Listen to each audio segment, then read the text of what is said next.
Okay, so seems like I'm live, and it's, well, wherever you are, it's weird o'clock AM or weird o'clock PM, depending on which time zone you're in. So for today's stream, I will be working on the Sign of the Void, and since the day marks March 8th, which is a highly symbolic date, I would like to wish all the ladies in the Malifaux world, all the hobbyists, players, all the best. It's the International Women's Day, so all the best to you, dear ladies. Hope you get to see a lot of beams of light and sunlight and joy every day.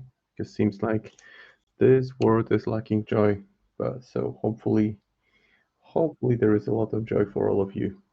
Now, for the stream, I'm chosen the Sign of the Void.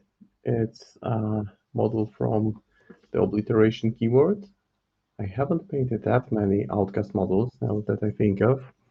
And as for the colors, I want to keep the otherworldly Cthulhu vibe because those are like tentacle hair here and, well, 4 arms. So humanoid, but not human for sure. Barefoot as well, and this well flowy robe that I will paint really dark. And for the skin tone, I will go with something similar to what I did for the Void Wretches.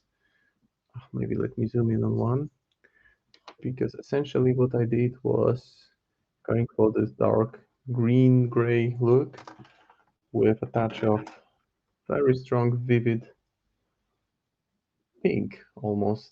Well, it's purple pink, so the otherworldly aspect. And I want to show you guys later on in the stream how to achieve this nice effect in fairly simple steps using fluor pigments. So I will be mixing them with water. That's the same thing I did on the base, because the intention was for them to look like there's some kind of desolate landscape with some odd lights, odd blue lights going from the below, and weird pinkish, purplish thing lights going on above. There's another one. Those are super cool miniatures, actually. I haven't really played against Tara in the third edition, so I don't really remember seeing them on the table much. They're quite big. So angry fleas of obliteration. Cool minis. But for tonight, I have the Scion. And I've base coated, dry brushed with white, and I'm ready to go. So for the skin, I want to start with this pale gray look, which I will achieve with Griff Charger Gray, which is a color that is slightly something between blue and gray. So not very cold, but pretty cold color. So I'll just apply it directly onto all the skin parts, and the detail will become immediately visible.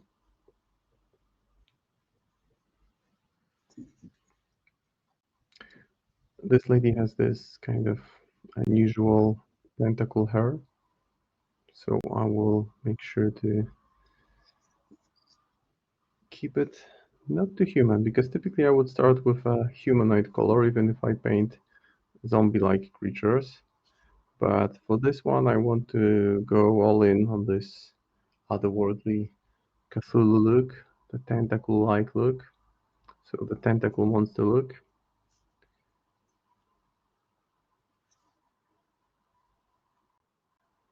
And I'm using an old brush which absorbs a fair amount of paint, which then I can spread over the miniature.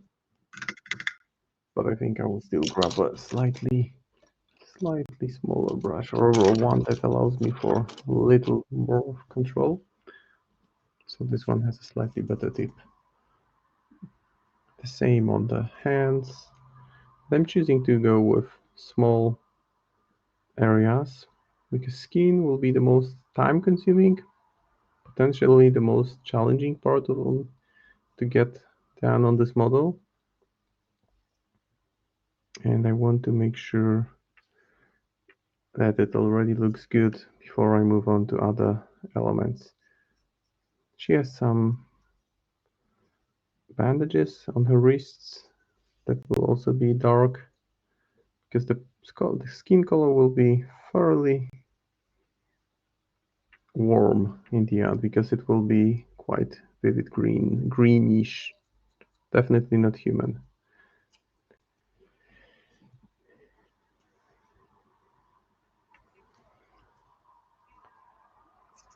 So the same for the other, for arm number 2 or number 4, depending on how you count them.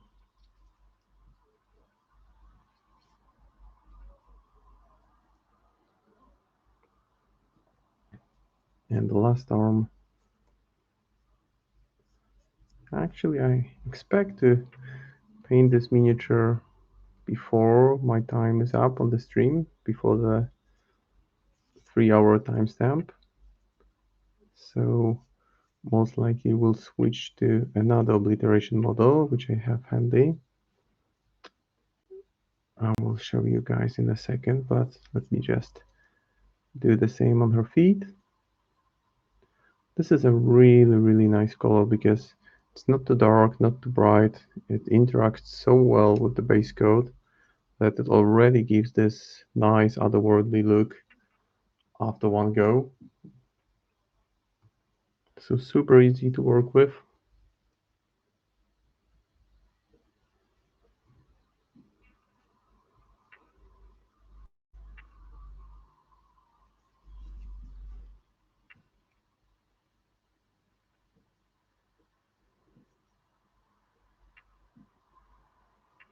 Okay, so seems like the core base coat is done. The feet are now covered. So if I get to finish this lady before the end of the stream, I will then switch to this gentleman, Mr. Iodus, the M3E version. One of the craziest models in range. Absolutely love it. I may also go with the hammer guy. This time I chose black base coat because there are plenty of metallics on this model and I prefer to paint metallics from dark colors to bright rather than the other way around. And now as the paint is drying, I will already give it a good shake to green color, which is the Blackberry Flesh, which is also one of my favorite contrast paints. One of my favorites because it's not too highly saturated. It interacts well with other colors because it tints them quite well. So for contrast, it's not that impactful, which gives a good opportunity to just use it not only as you would all other contrast paints, so for making immediate impact rather than kind of filtering what you have on the model. And that's what I'm doing now. So switching to Blackberry Flash and applying it directly on the Glyph Charger Gray. And that way it immediately becomes green. However, it's not that kind of Nurgle green, the Warhammer Plague Demons or whatever they are. It's more complex color. It's got more depth to it.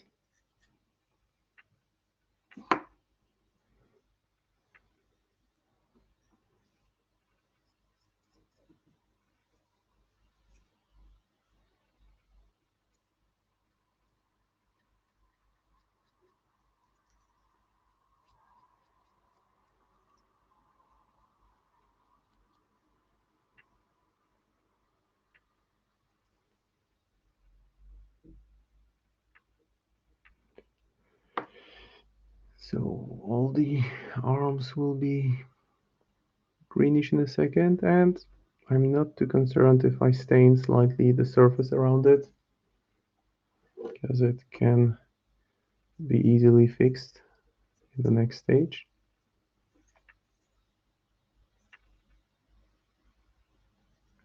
The same for the feet.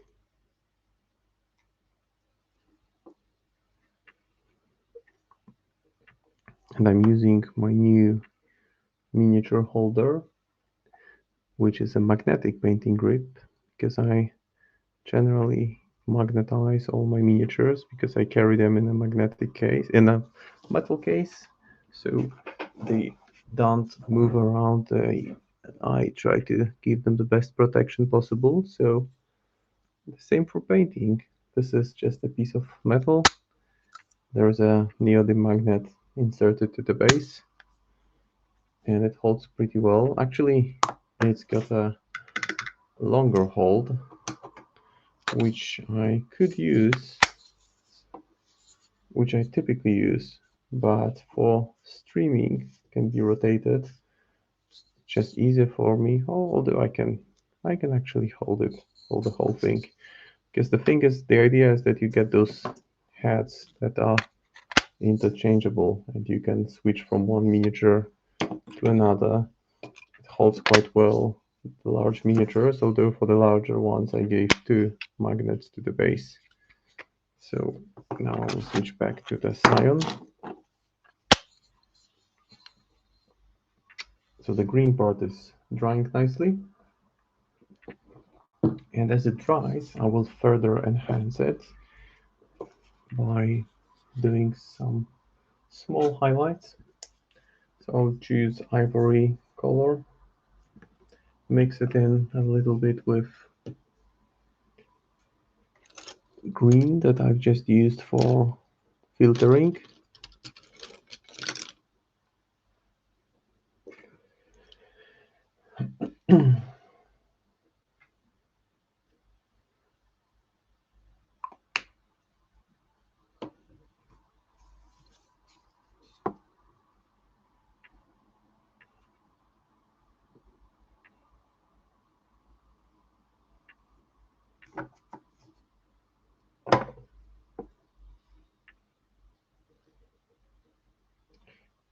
And I have this off white tinted with green now, which I will use to pick out just the details. So some of the veins visible on the forearm, just giving a light go on the knuckles and the fingers. Just want to make sure that they are slightly brighter, because that's essentially, this step is something that will make it look more three-dimensional at first glance. While it's cool to have those super smooth transitions, and it's totally doable, now I will switch to just the top of the hold, because otherwise I get it out of the camera range.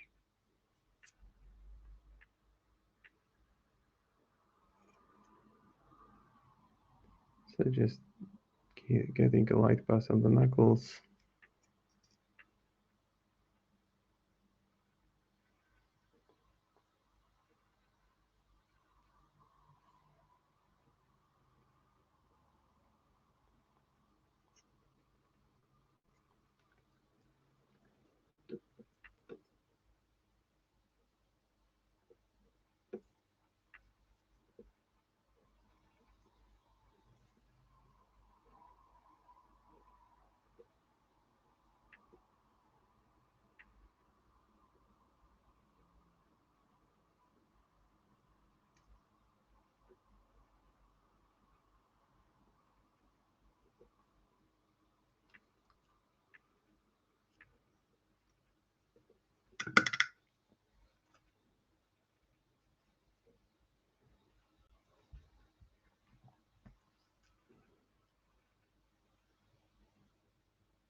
The same on the other forearm.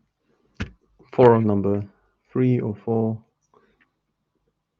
Also, I'm creating a little bit of contrast here, since those elements that I'm picking out are now much more clearly noticeable, and get into the white range out of the green range that's been so far the brightest part. I will bring it all together with a glaze of yellow, just to make it technology word game. Oh no, that's not good. Hopefully you get back to the battle versus technology. But you know, you can always blame it on Walda. He's not around to say no, that it's not his fault. And for those otherworldly elements on the head, because those are like fins or scales, I'm just using this dotting technique to give them a bit of something like a texture on the sides.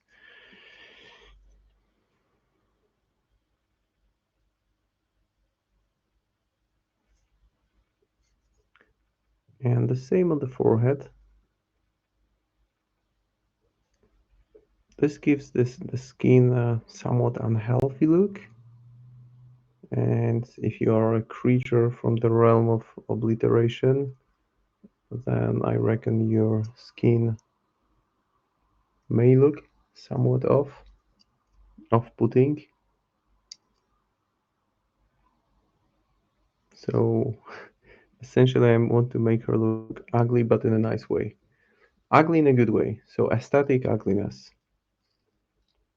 That's, I would say that's my, in a nutshell, that's my painting style. Aesthetic ugliness or aesthetic grotesque.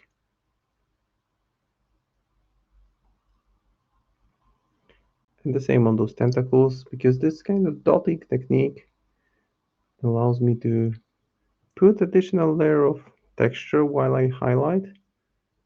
And this, once again, I want to stress this is a really well designed model from technical standpoint, but those tentacles are extremely well detailed, but doing those highlights with dotting technique seemingly adds even more depth to this 3D-ness of the model. So it becomes even more three-dimensional. So let me pose on the face. So that's the face. And the eyes. The eyes will be pink. Not my standard go-to glowy red.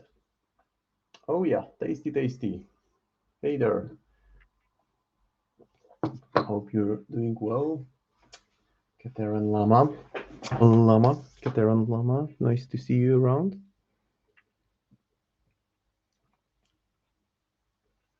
So this is where I am at this point, with the skin pretty much done.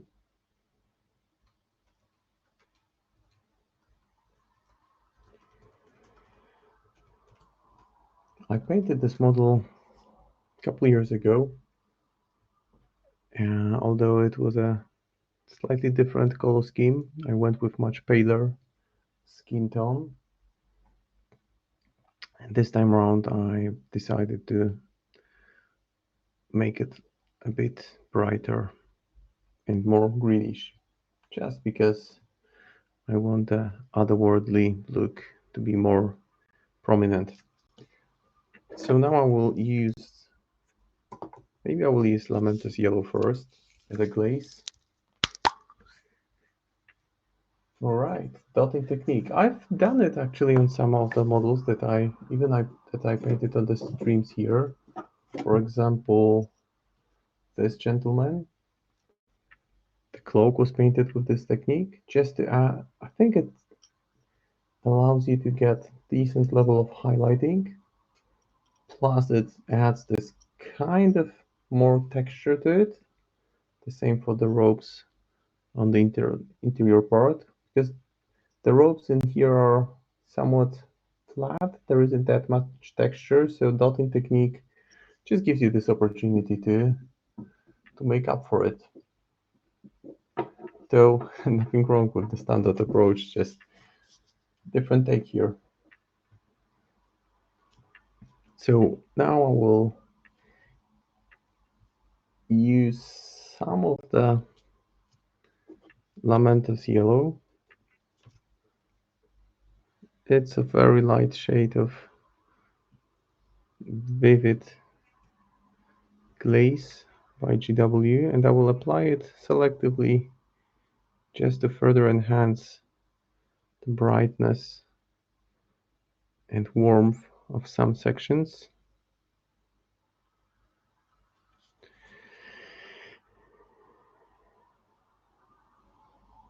And it also brings it nicely together with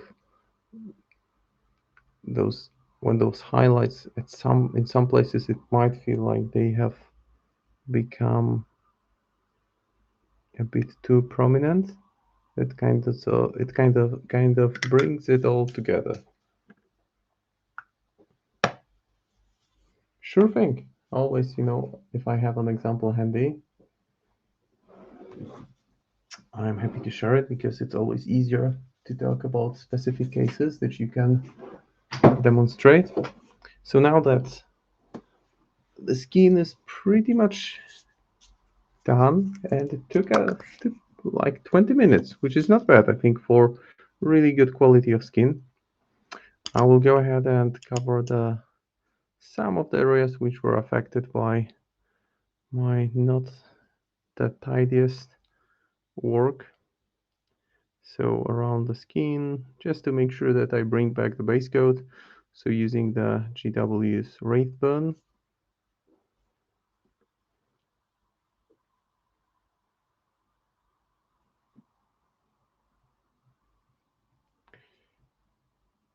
The same on the sleeves and on the other elements.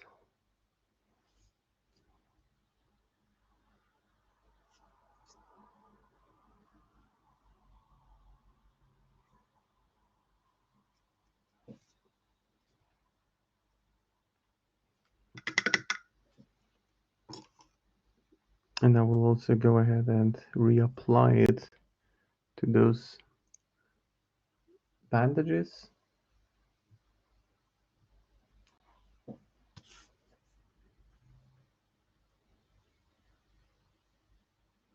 Just lightly going over them, giving them one thin coat is all I need at this point.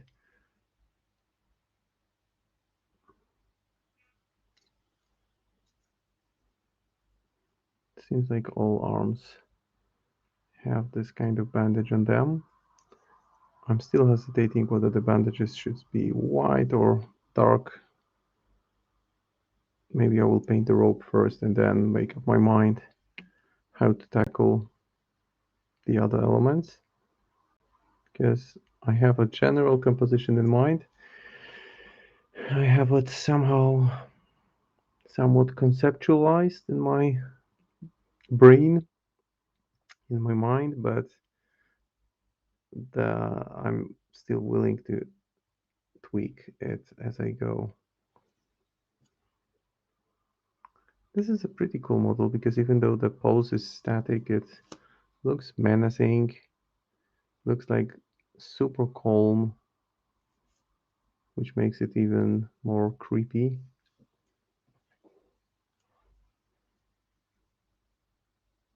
So the creep factor is there for sure, which is suitable. After all, it's the name of the keyword is obliteration.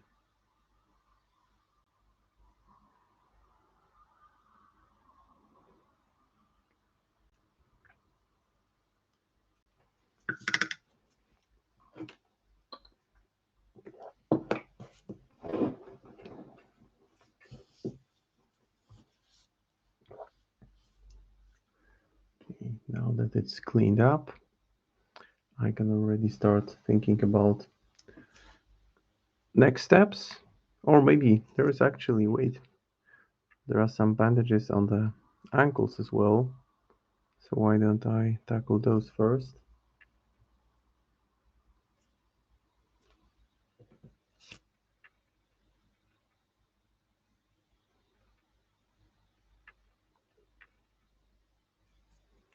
It's just when it comes to picking out the details, like small bandages. Oh, a cat hair. That's not what I wanted. I just make sure that I stay away from the skin area and make sure that there is a kind of separation line between the element that I'm working on and the skin.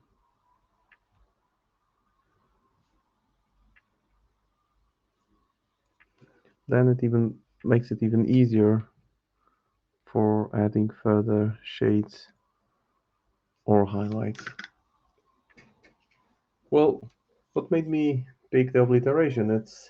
I'm painting these actually not for myself, for another guy, but I have quite a big backlog of miniatures.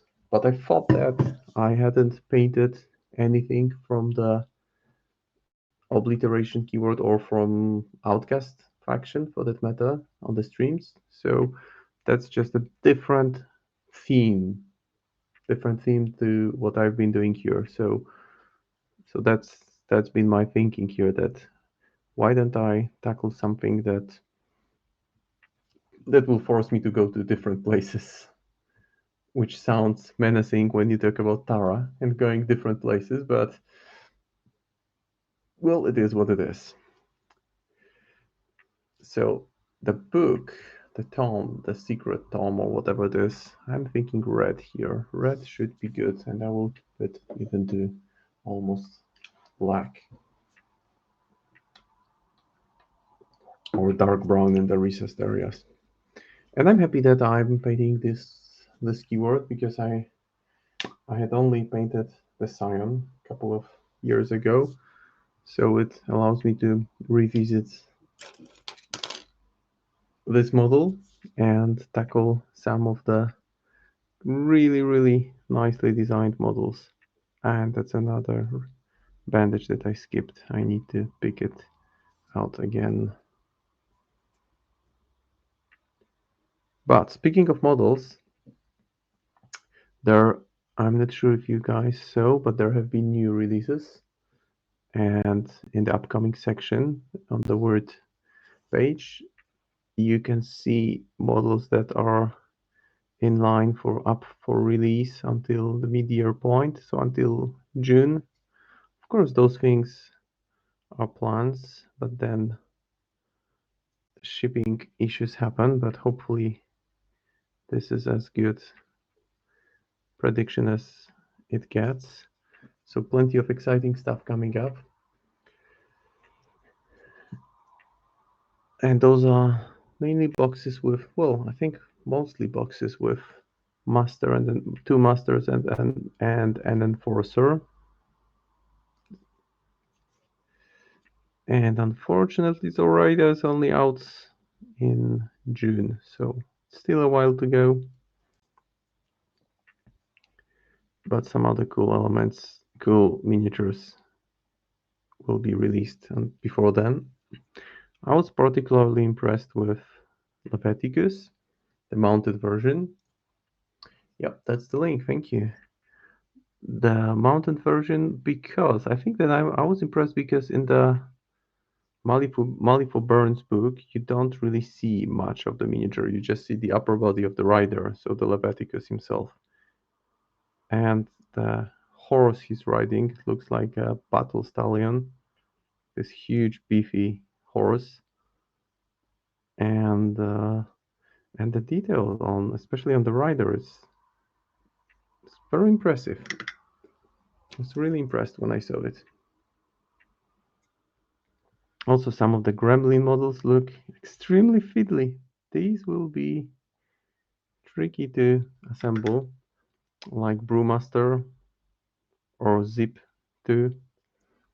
Those models have some tiny bits for sure and will require some patience, though some fingers might be cut in the process of opening the boxes and assembling those tiny, tiny miniatures. Yeah, I would say that there isn't. No, I'm biased, and I admit it. I'm biased because I'm a fanboy, so by default, I love pretty much anything that Word releases. Uh, but it's hard to really pick a single model which I don't like that much, and by my measure of how, well, my measure of appeal of the model is, would I paint it? And if I approach the new releases with this from this standpoint, then the answer is yes, I would paint it for all of them because all of them look pretty good, pretty amazing, in fact.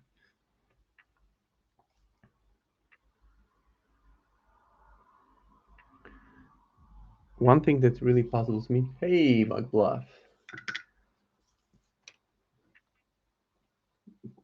good day to you. One thing that puzzles me from the new releases is how on earth those birds are attached to the Kurgan, because in the 3D render you see, I think it's an owl and a different bird, not an owl, and they are kind of hovering above the Kurgan model. So there's got to be something to it. Maybe they will. Maybe it's just a matter of being at liberty in deciding where you want to attach them. That could be the thinking there. So now I'm just filling in the recessed areas with darker brown.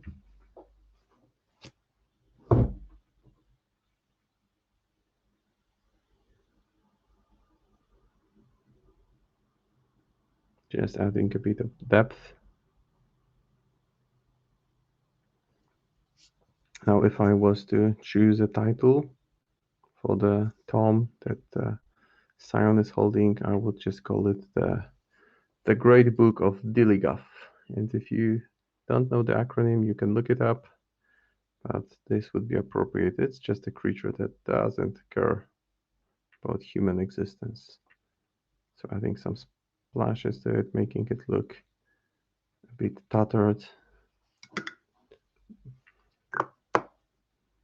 Then we'll repeat the details, the edges, because this will make it look more three-dimensional. Again, talking about making a 3D model look more 3D, but this is the thing about those edge highlights. Anyone who has ever painted a Space Marine knows very well what I'm talking about, and I haven't painted many Space Marine, to be honest, maybe just a couple, but these kind of delicate light highlights just on the edges of the model of an element make them look all the more three-dimensional.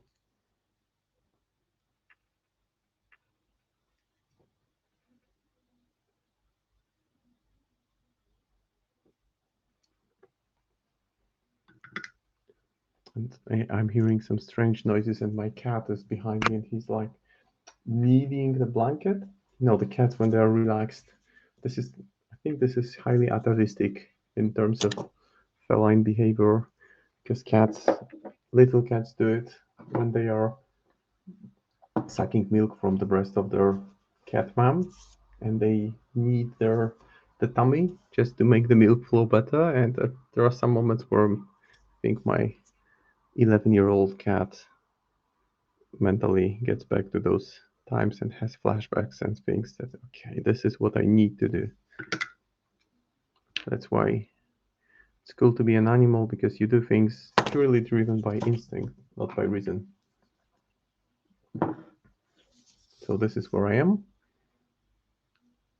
I will paint the eyes later on, because now it's time for the robe, and it will be a very, very dark robe. But I think I will still paint it black with using this dotting technique with the highlights, so it will look well fully 3D. So how have you guys been? Anyone getting any games in, or just taking it slow, doing the hobby?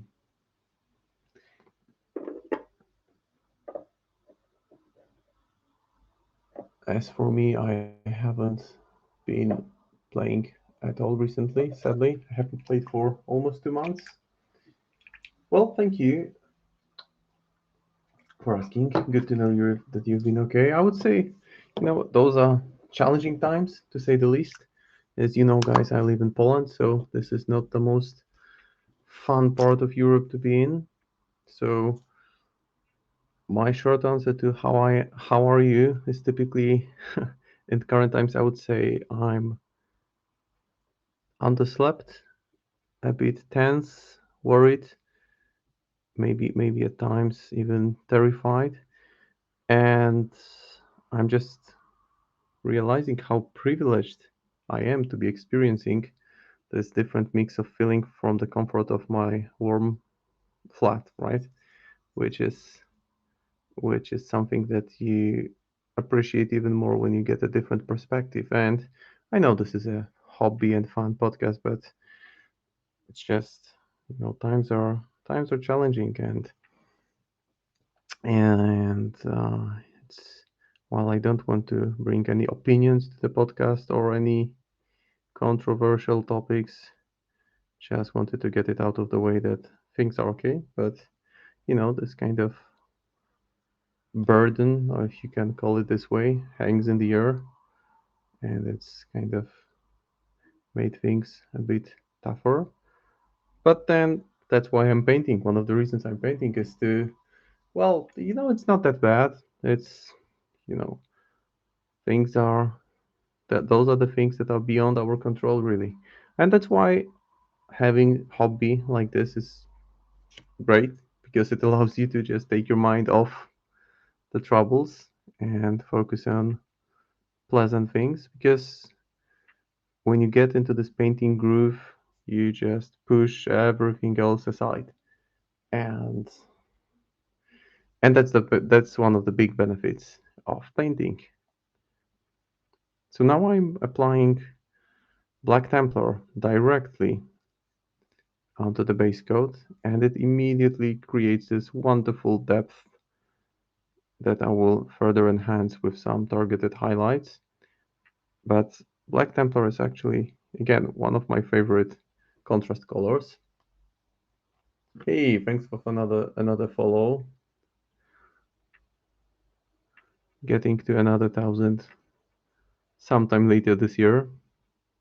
So yeah, things are what they are, and you can organize help in any capacity that's feasible for this local level, I would say at this point. But just I would say gives you a bit more perspective and makes you even more aware of how privileged we are to be having things that we take for granted. But I've been painting a little, not that much. I've been painting.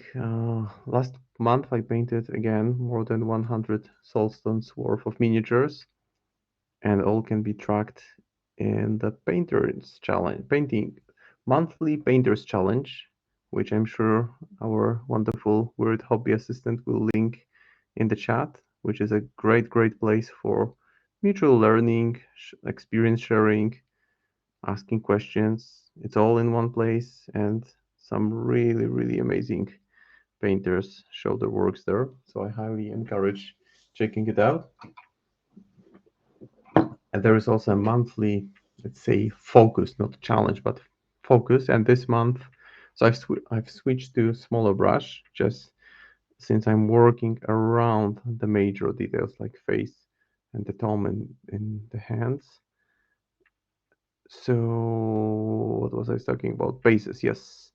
There is another layer here that each month there is a focal focus on some aspect of hobby that participants are asked to comment on. And this month it's bases. So if you want to learn about bases, share your basing techniques, just go to the forums. The link is in the chat already. There's even a level for those who may not be able to commit. Yeah, that's very true. There is, so you can take part in the challenge without committing to the point where you feel guilty about not completing your monthly pledge, which is a nice alternative for just being a bit of a lurker, which is a good starting point, right? To observe other people and eventually start sharing your works as well. So it's not for advanced painters, it's for anyone who feels like they want to share their hobby progress. That's the totem level. Yeah, some progress. That's very true. And it's about consistency. Some progress can be assembling a miniature. I mean, unpacking a box is a progress. Is progress in itself. Putting it on your table to look at it, putting it on your desk so that you look at it and you eventually get the urge or the motivation to start working. So this kind of things.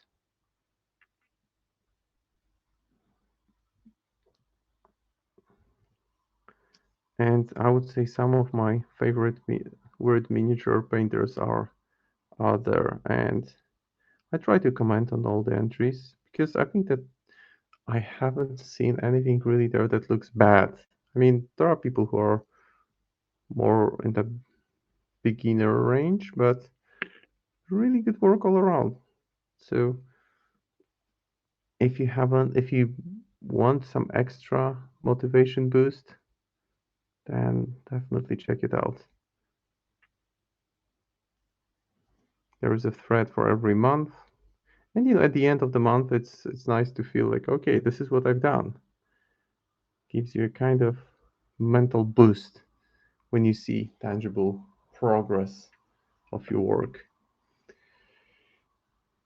and it's great. I've been doing this challenge for a couple of years actually. I believe it's my third painters challenge, so 3 years, give or take.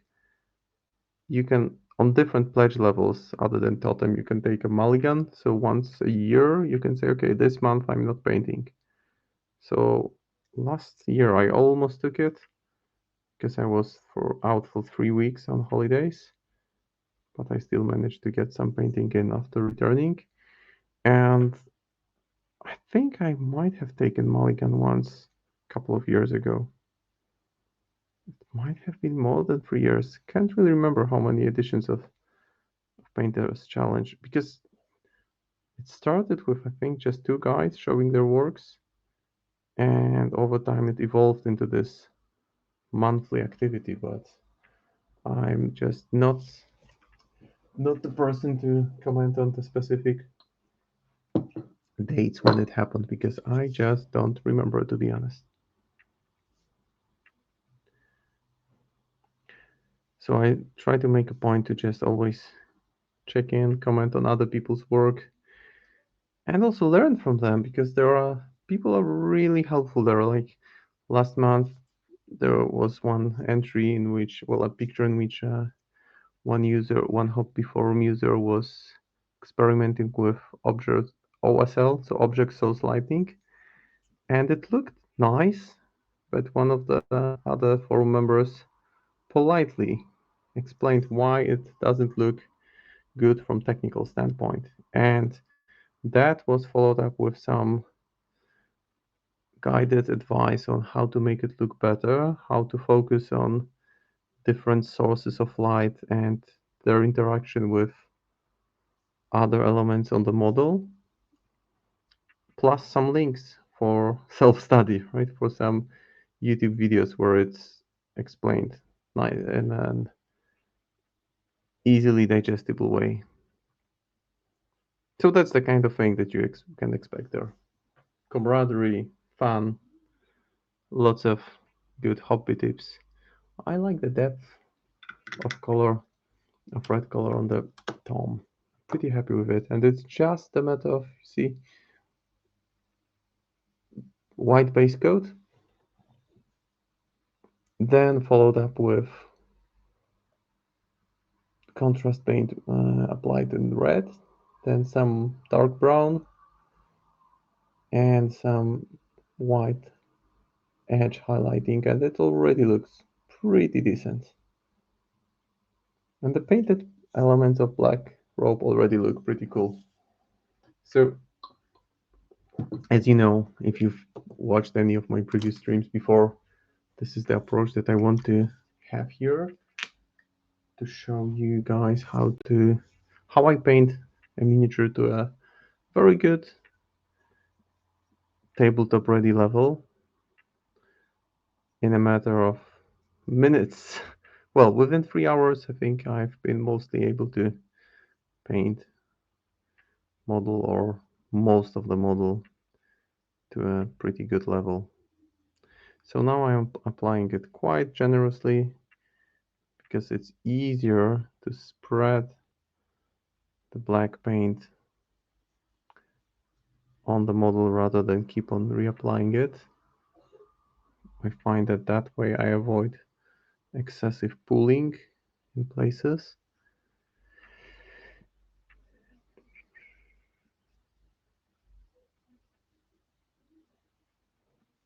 And aside from painting, I've also been another of my guilty pleasures. I've been gaming recently quite a bit because I'm a big fan of Dark Souls series of video games, and Elden Ring has been released recently, so I spent, well, quite a few hours on that game. And if you're a fan of Dark Souls, this game has everything that was good in previous games, plus it adds another layer of fun to the gameplay and an open world. So this is definitely the kind of game in which you can spend hundreds of hours playing and exploring it. So far, I've spent maybe 40 plus hours, and I don't think I've gone through 1/4 of the proper game, just doing a lot of exploration and admiring the design on various levels. So the black robe is base coated. I will be highlighting it when it dries completely. And also one thing that about Elden Ring that I like, the aesthetic design is just gorgeous. So definitely my guilty pleasure and something that I've been enjoying. So while the coat is drying, while the rope is drying, I will go ahead and start working on the base. And just for reference, I will show you a base that was finished, a similar base that was finished on another Obliteration model. And that model is the Void Wretch. So the core minion. So that's what I will be going for, this kind of desolate landscape with some ruins. It's a resin cast base with some old chains lying on the ground and some blue light emanating from the base. Now in order to get it started, I will go ahead with Flesh, Fur, which is a color I typically use for all leather elements, but it's a nice vivid shade of brown, and I will be using it. Let me just refill my yerba mate. Tonight I'm drinking yerba mate, which has a nice flavor because it's Earl Grey aroma mixed with oranges.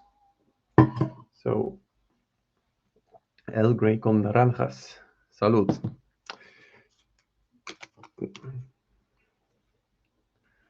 And I can speak a few more Spanish words. At some point I was fully fluent in Spanish. at the university, as it was my second language there. I even took an exam on a level which confirmed some degree of proficiency and being communicative, but I just haven't been using the language ever since, which is lo siento. So, but I do have a couple of people and native speakers of Spanish at the office where I work, so I try to get some conversations in every now and then.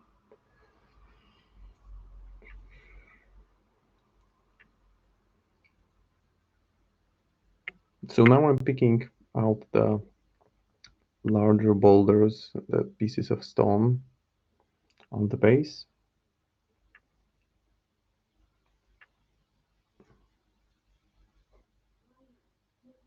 And the chains will be treated with black in a second.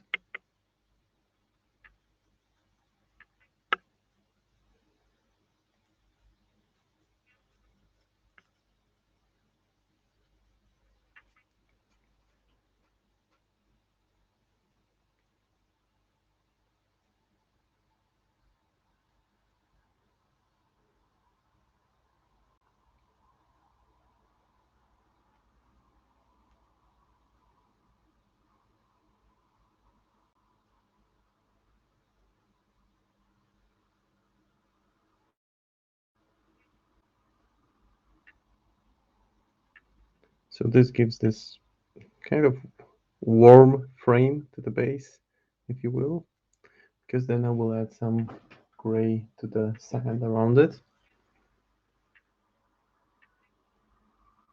And I chose the dark brown on purpose because, as I mentioned, I want to have those blue glowy elements on the base, and those elements will work much better when the surrounding area is dark. They will just pop out more, and I just want them to be impactful. So that's one way of gluing a complex miniature to the base, is that you risk having issues with accessibility. It's not easy to get to the level, to some of the details hidden below. It's just a matter of twisting and turning it around a few times to make sure all the surfaces are given proper paint treatment.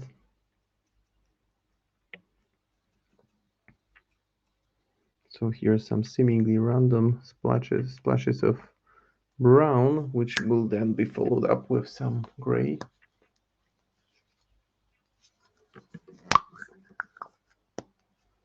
And as I said, I haven't been playing the game much, and I haven't faced Tara or any Obliteration models in the third edition. And again, my experience with third edition is not that impressive because I've played just several games, I would say between 20 and 30 games in total. Hard to estimate how many exactly, but that would be my rough estimation. But I know that the crew heavily relies on the mechanics of burying the opposing models and not killing them, but removing them from play. So, not making them effective, but just putting them out from the game. But if you want to actually learn more about how the obliteration keyword functions, then I highly recommend giving a listen to a podcast called Rage Quit Wire, because these guys have recently published an episode on Tara, and Tara has gone some changes because the way she operates didn't make her a great pick into some of the schemes in the third edition of the game. And now with the release of the new model, the 33, so the Death Marshal, the shared model between Tara. That's the link, thank you. The shared model between Tara and Lady Justice. There is some really nasty maneuverability because apparently there is a play that if you measure everything well, if the table allows it, if you can activate models in the specific order, you can essentially move 33 model into the opponent's deployment and bury a key model. And by saying key model, I mean like master model. And just put that model out of game for a while, because then it unburies in base contact with another Death Marshal, and the Justice player gets to, and the Tara player or Justice player gets to decide which Hunter model it is. So that's, if you don't prepare for it, then it can really make your life miserable.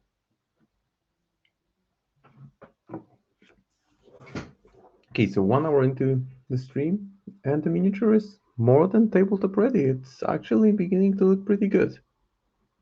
So now that we come to the stage where I will be devoting more time to the rope and then to the glow effects on the base. So I would expect that my plan is to be done with this model within the next hour. As you can see, I'm not rushing things, just painting at a consistent pace. That's what I would. That's how I would describe the approach here. It's not about fast pace, it's about consistency. So while I'm waiting for this to dry, let me start working on the eyes. And for the eyes, I will go ahead and use this very bright shade of pink.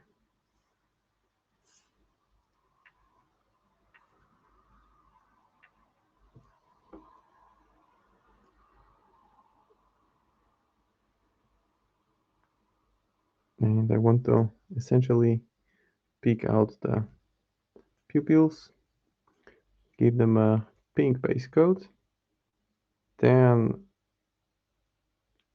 add a white highlight, pure white highlight.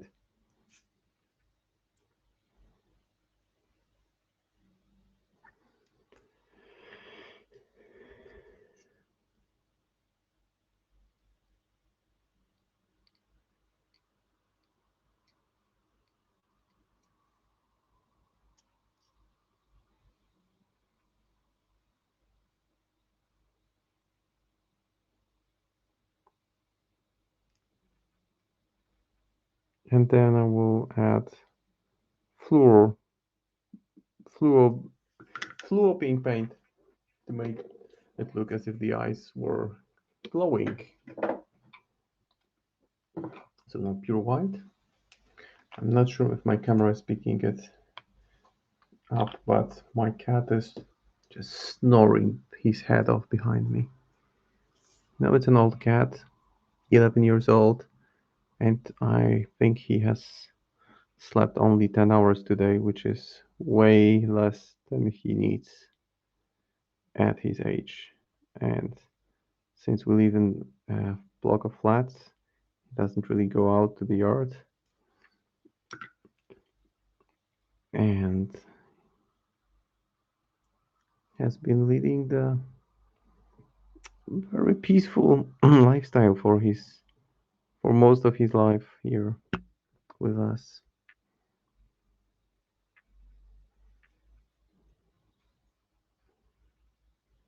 So another eye.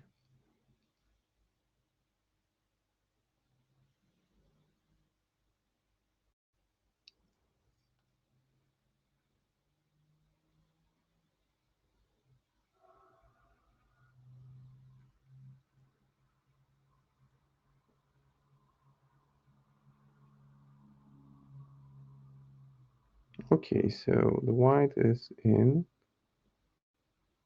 with some pink visible, and it's time to add the glow. And for the glow, I will add fluor pink, rose, rosado.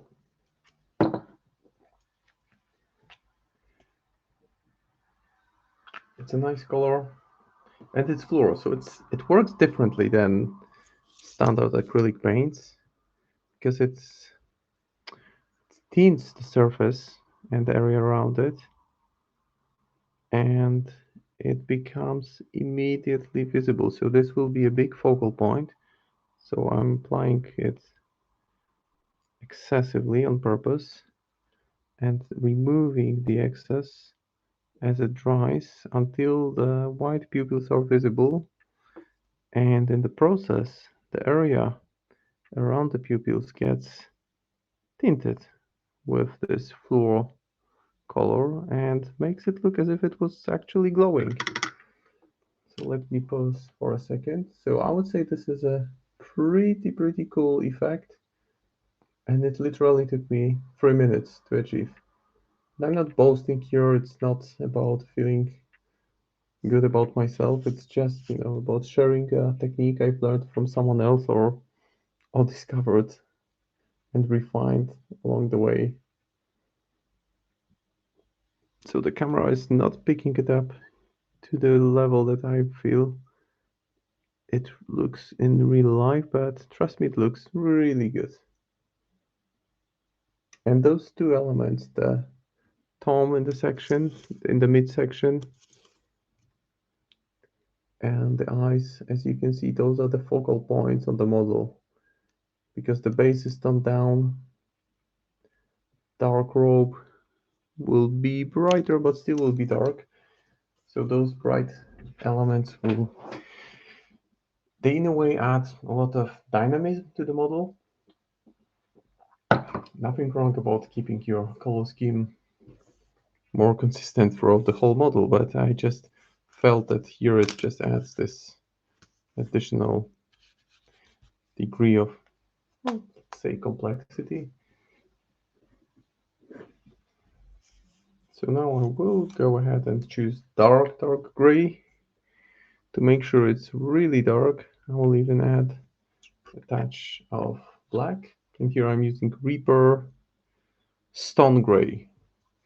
It's a paint I've had for almost 10 years and it's still in perfect shape. So says something about the quality of Reaper paint, I reckon. Now I'll mix it with some black ink just to keep the consistency thinner a little. So let's say Opulentus black, because why not? Add a few drops, maybe 2 small drops of it on the base. Mix it together and start the work on the rope. Because for now it's just base coated in black, which already looks pretty decent. But I want to add additional depth to it. So first off, I will give a solid overbrush to it using a brush with thick bristle. Test if it doesn't leave much trace, just barely any trace, and I'm able to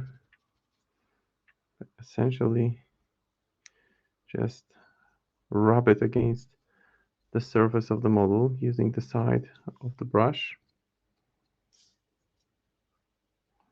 and that way it will nicely pick out the texture of the cloth.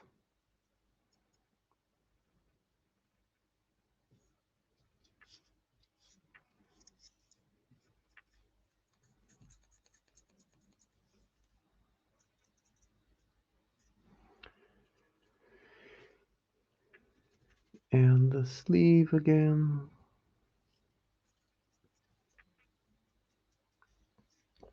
Having fun with this obliteration keyword. I think it will look super cool once all the big and small miniatures are in line in the similar color scheme and with the same glow effect on them.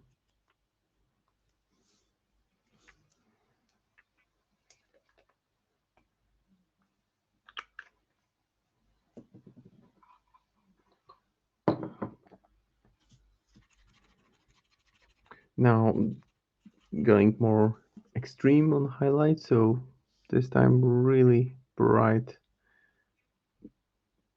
finish here. So adding pure white to the gray, going for more extreme highlights and more extreme contrasts, targeting the midsection of each fold on the robe. I will bring it all together in a few quick glazes in a second, but before I do that, I just want to make sure I do it across the whole model.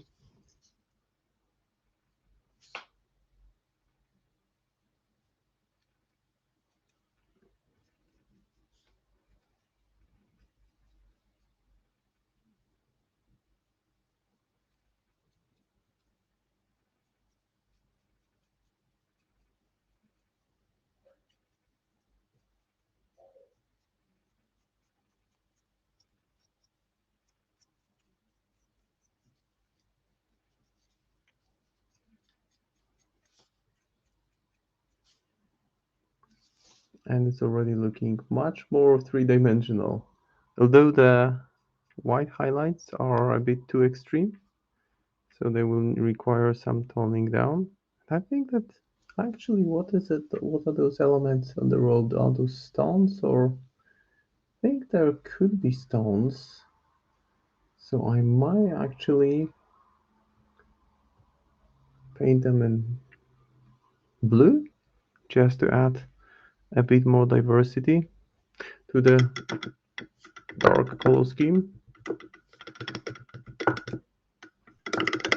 Make sure I rinse the paint off the bristle properly. Give it a good wash. And now time for black. Here is my Nuln oil. This one from GW, which is my go-to glaze for painting black clothes. And I'm painting it directly from the pot, no need to dilute it.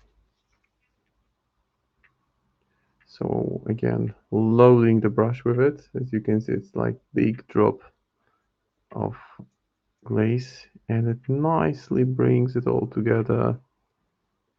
Make sure that those extreme highlights with white I've just put become toned down.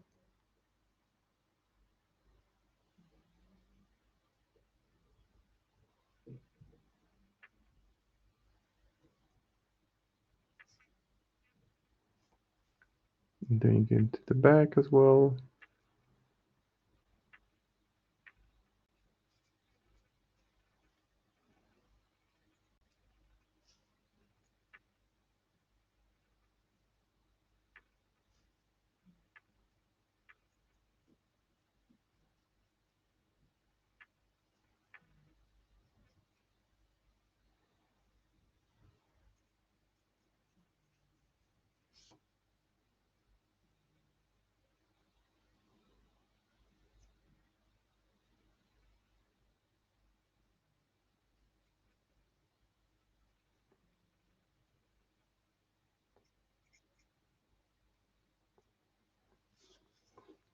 So there's the black toned down.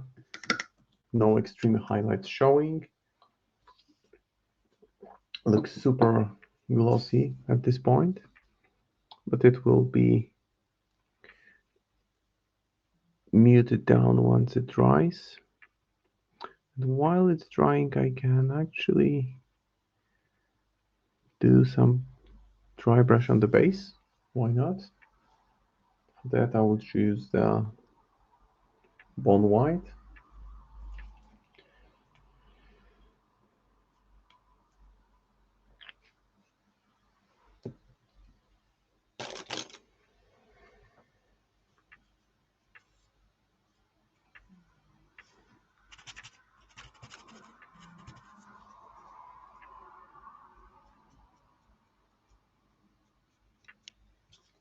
and it nicely picks out all the extreme edges on the chunks of stone, again making them look almost white. So you know what will follow: a glaze. Glaze targeting it so that the white disappears and there is just nice definition of the edges without going into extreme shades of white.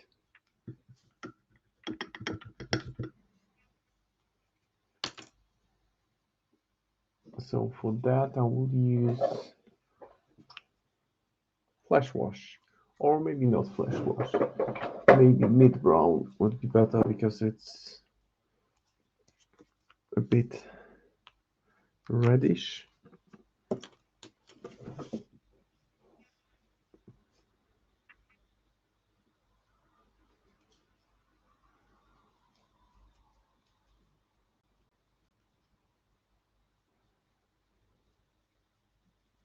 So the edges are still visible. They won't be purely white once the ink dries. And I will also use another ink just to boost this brownish bright look. And I'll do it in a second. But before I do it, I will just reapply pure black, which is over here. And I will apply black to the chains because those are the darkest elements on the base, and they will be given some standard metallics treatment. So mithril silver and then glazes. And there is another chain on the other side. And those bases are pre-made. They are actually produced by a Polish company called Micro Art Studio, and I've been using them a lot for Malifaux because they fit the scale nicely. And while I'm perfectly fine making my own bases, sometimes I just like the design so much that I choose them.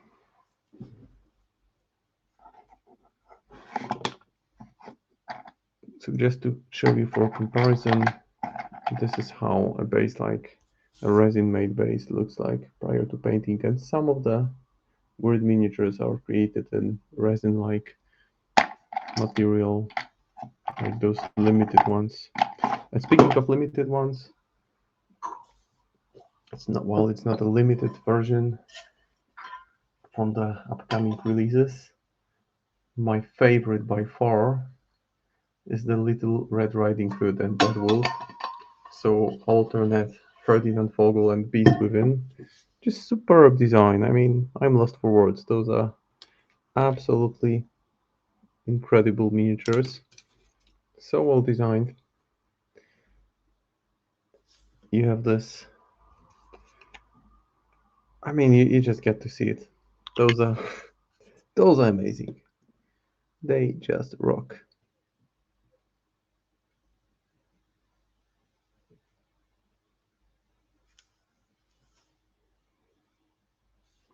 So now I'll be using this dotting technique a bit on the folds of the material using a very bright gray, then potentially pure white, just selectively.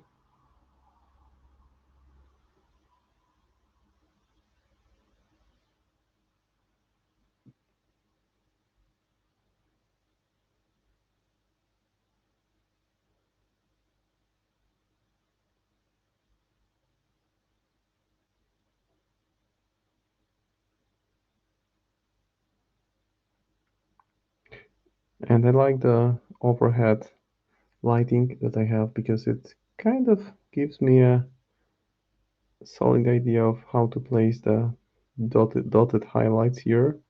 Besides the dry brush, I had gone through in the previous stage also helps as a kind of reference for how to place the highlights here. So those are like dots, quick taps of the brush against the most protruding, most raised areas, which becomes a bit more challenging when tackling those really minute details, but that's the fun of it. This is the time where I like to keep the paint finely diluted, because if too thick, then I just simply wouldn't have the control over the process that I want to have.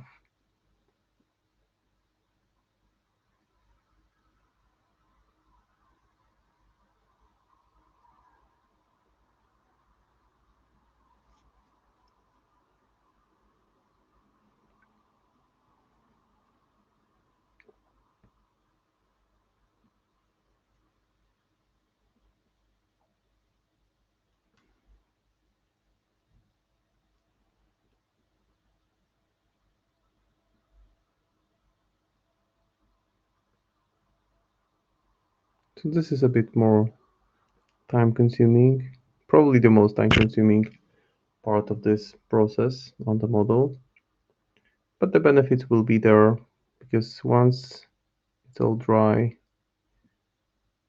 it will make it look more realistic. And sometimes it's difficult to conceptualize how to actually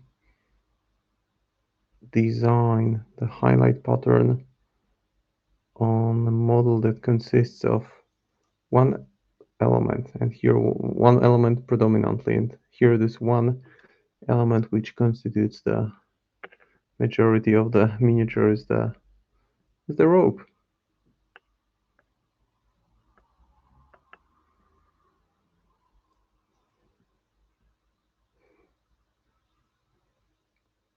And very soon I will be moving to those fancy glowy effects.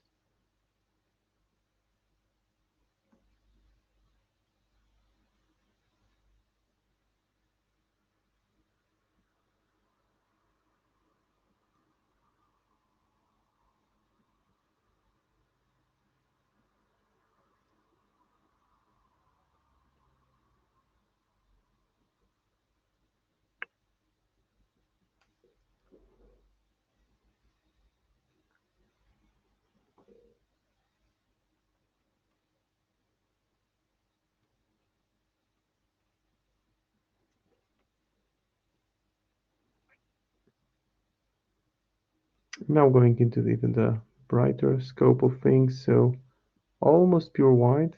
So this is gray mixed with increasing amount of white. And here I'm not following across the whole surface of those pre-highlighted elements, just focusing on the midsection and those parts of the rope which I think would be most impacted by light coming from the top. That's the light source I have in mind for creating highlight pattern here.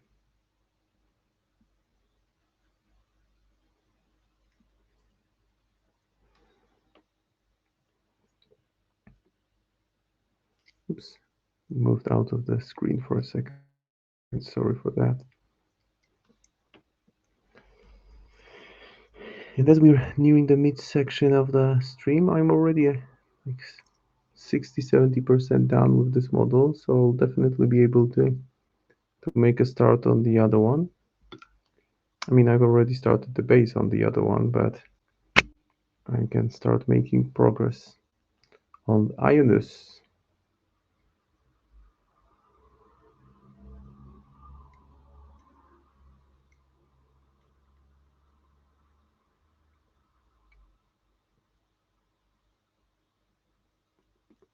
And for next stream, I think I will do the Nothing Beast, the big enforcer and the big scary tentacle monster.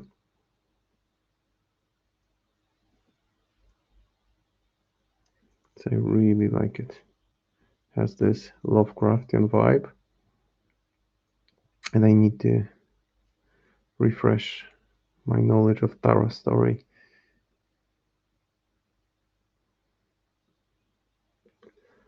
so that I can say a few words about her next time around.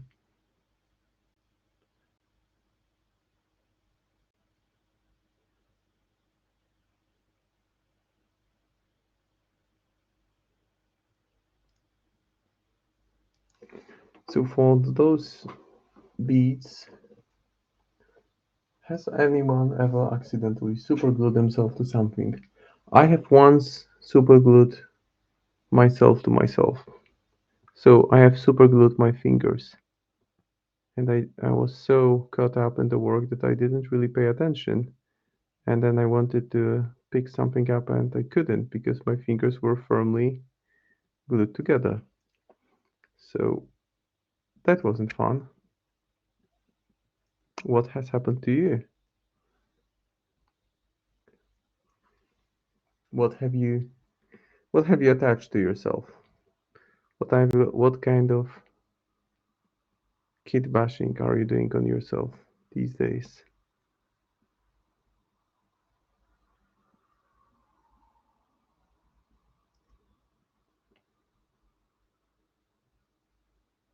A Wong. Ooh, could it be the new Wong? The new fancy Wong, which has at least 70 pieces. And I do hope his beard comes in tan,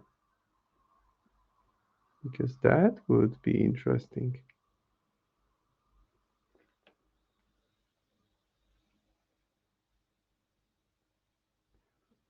But it's so wrong to glue yourself, to glue Wong to yourself.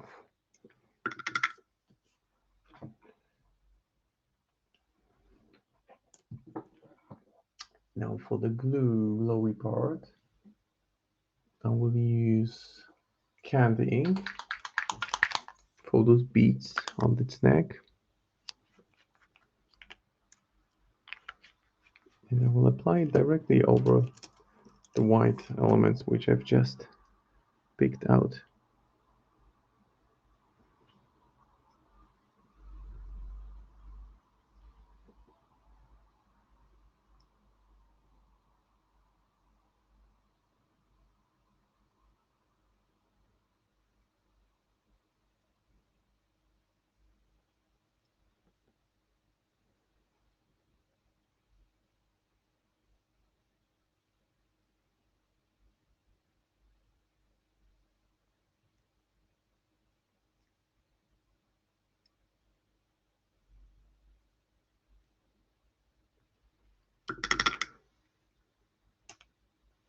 And this adds another nice small focal point there.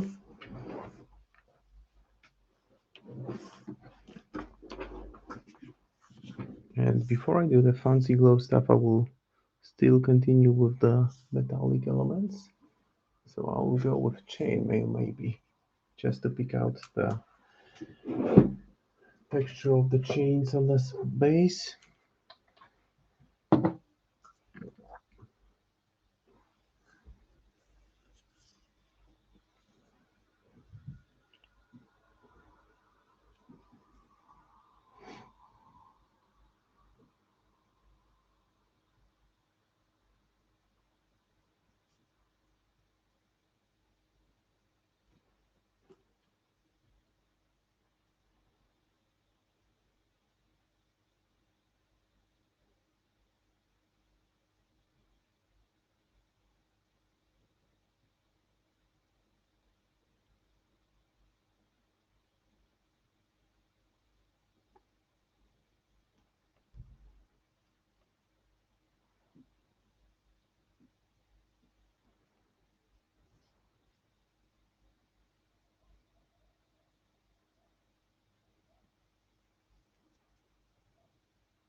So just picking out the raised areas of those chains, nothing really fancy at this point, because then straight away I will treat them with brown glaze. I will use soft tone from Quick Shade. So nothing really super fancy about it, because I want them quite well integrated with the base.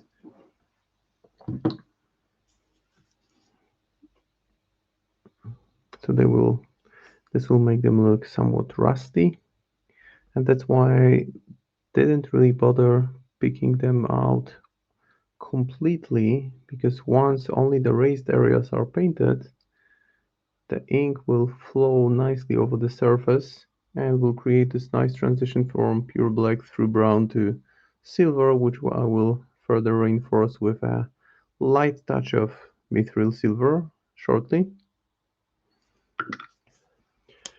And to add a bit more color to the base, I will use amber orange, which is this candy ink, and I will just apply it to the edges of the rocks.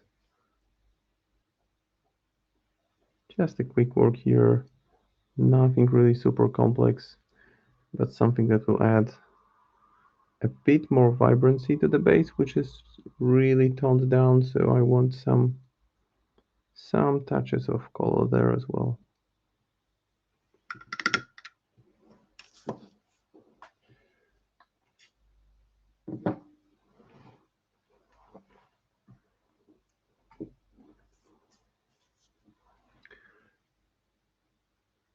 So after 90 minutes, I would say it's more than tabletop ready.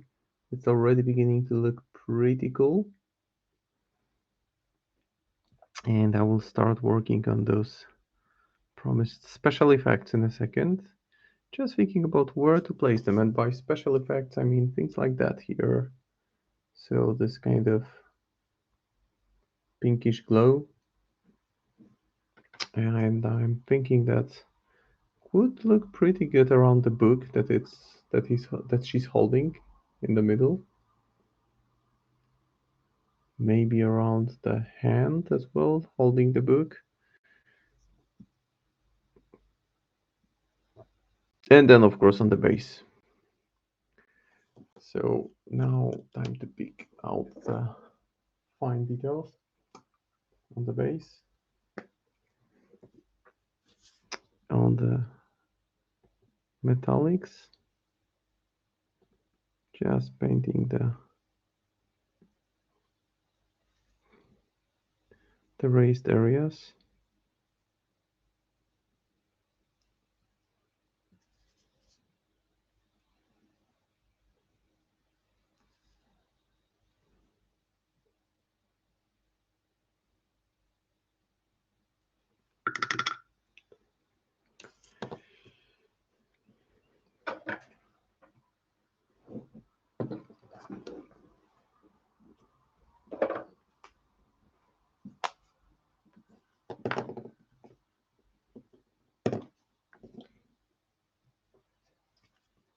Now for the special effects, I will go ahead with white, pure white. And the reason is the glow effects will be brightest in the midsection. That's why I want to apply just pure white, slightly watered, slightly thinned down, just to make sure it flows well into the recessed areas. So around the hand here, maybe doing this effect on the whole area around the book would be too much in your face, if you know what I mean. So I'll just put it on the hand to make sure like there is some power, make it look as if there was some kind of power emanating from it. So this is the foundation for the glow effect. And then there will be some blue glow on the base as well.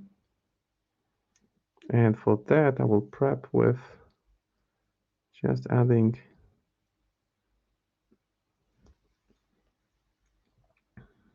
white to some of the recessed areas, which will be the source of light, kind of source of light.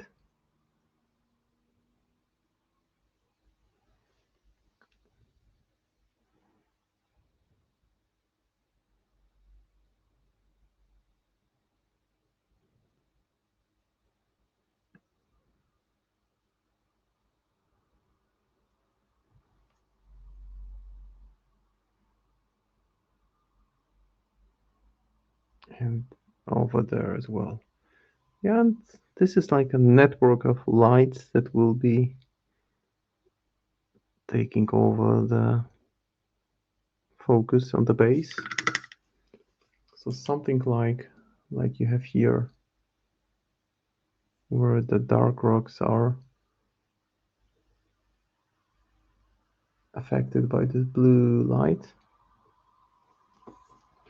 Now, how to make it work? Let me grab a base, which I will use for the process.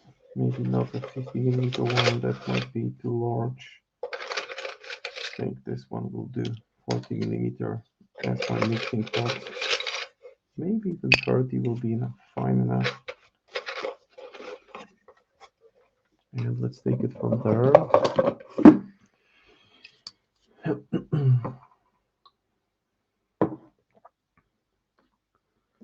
So the next steps are rather simple, but that will lead to a really, really decent effect.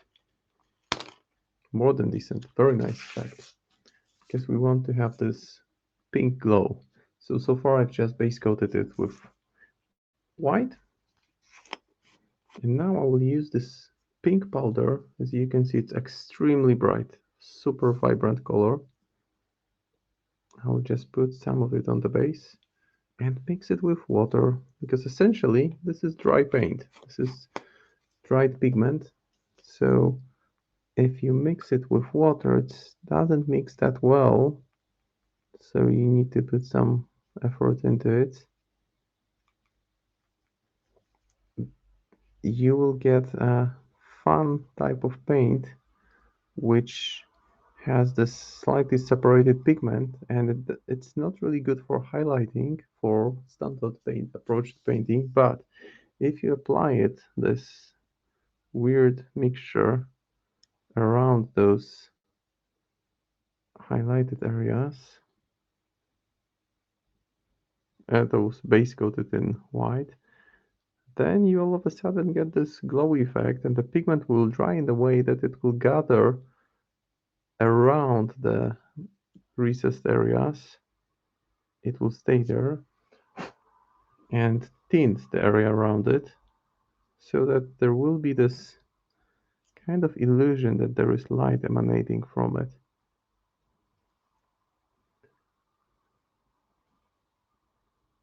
So there it is, already happening.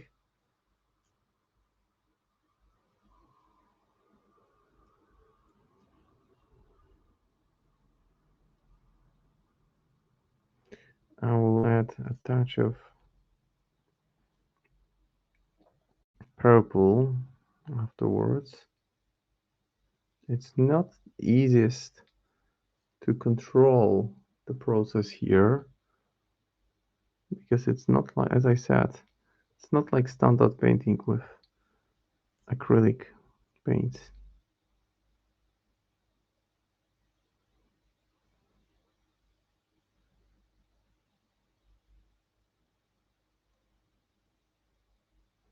So it looks like some light, some source of power wants to get out from this book.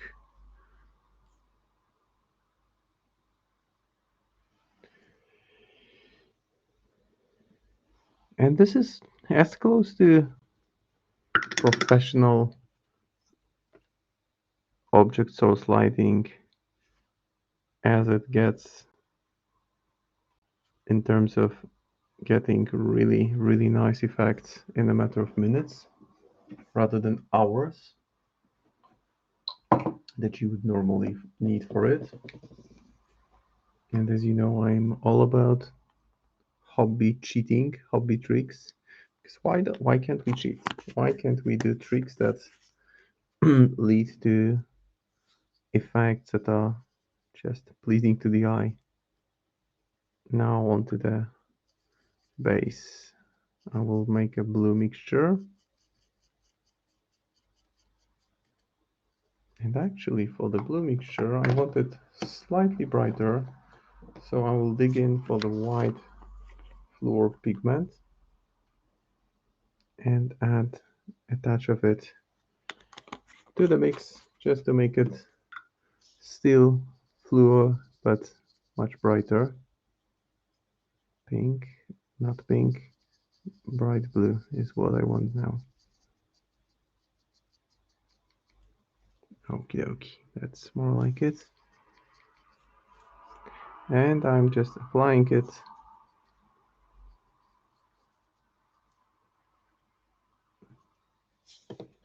to the areas which I base coated with white. Oh, what's been happening here? Boom! Hi there, Dak.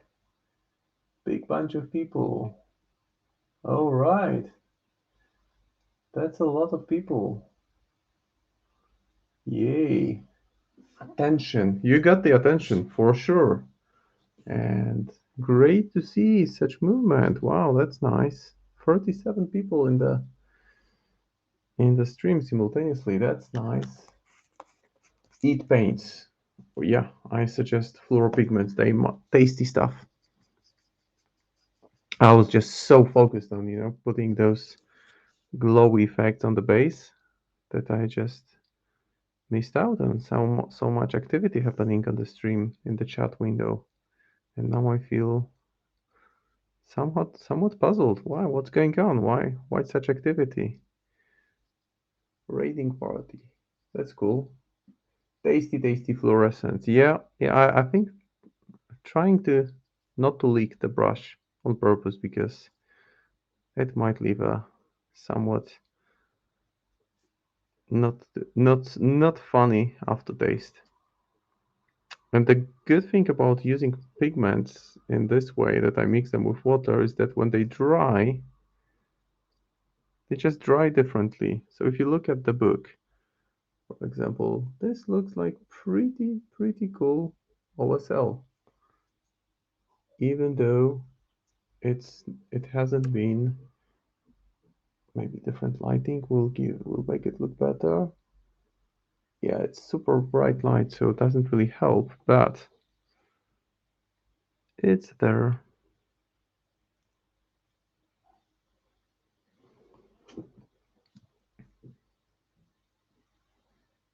Yeah, so the cyan is at this point almost ready, but you know that almost, there is a long way from almost to fully ready.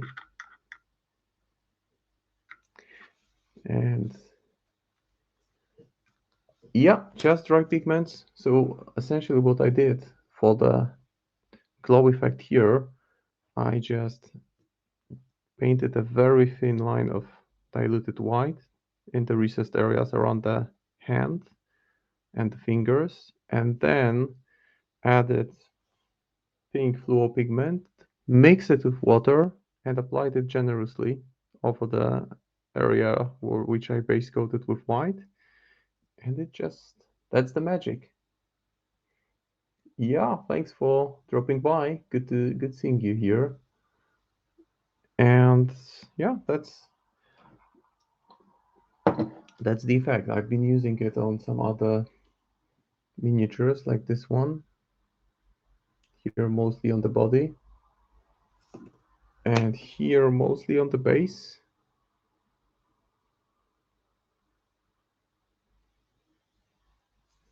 And here it's again base. So that's why I keep the colors toned down. Oh yeah, good timing then, right? So those are green stuff word.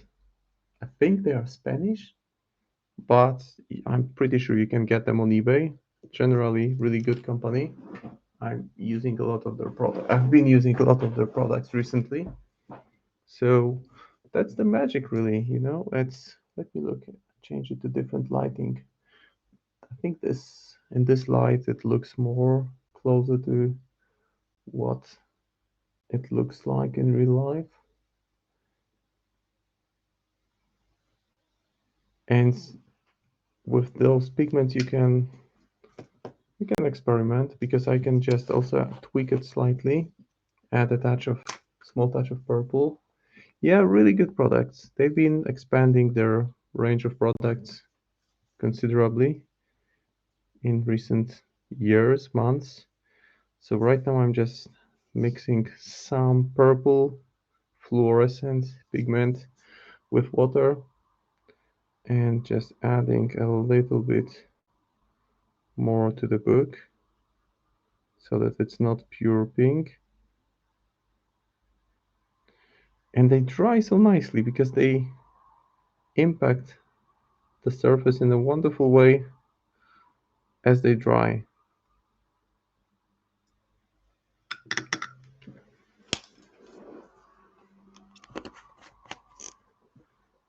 So that's the process. And while it dries, I will do one more thing here.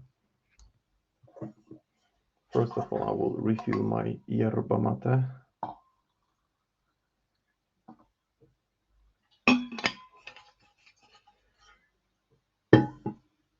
And I think I will add some dirt effect on the lower section of the rope. So let me just dive in for the pigment. It's right under my desk.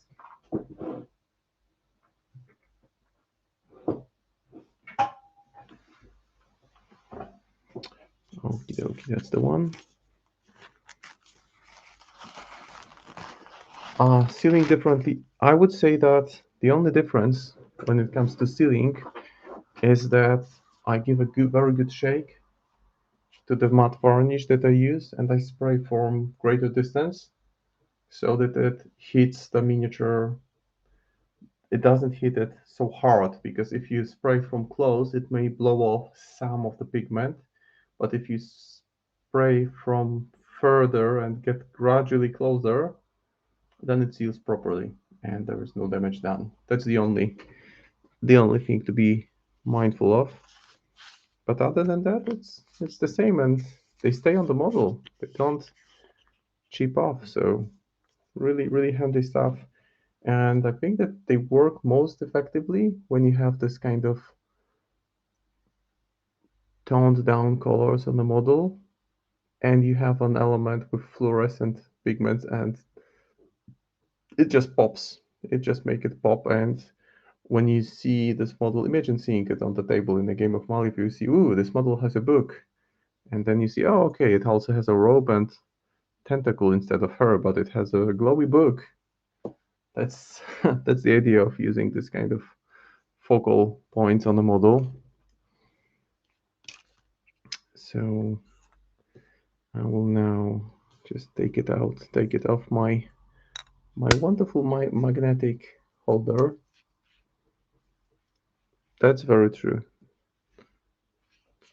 because contrast really facilitates this look. And now slightly different use of dry pigments. I'm using Vallejo brown oxide, and I will just rub it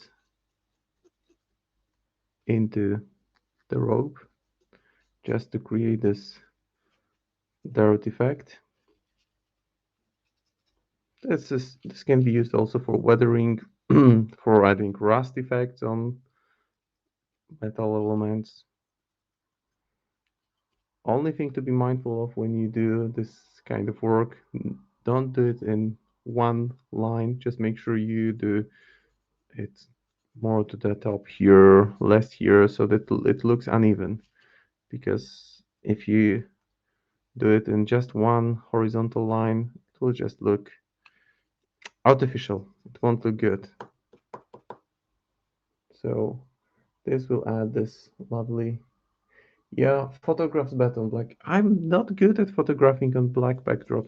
Never really learned to do it properly, and pictures are heavily distorted when I try it, but well, plenty of learning for me there to be to be had for sure.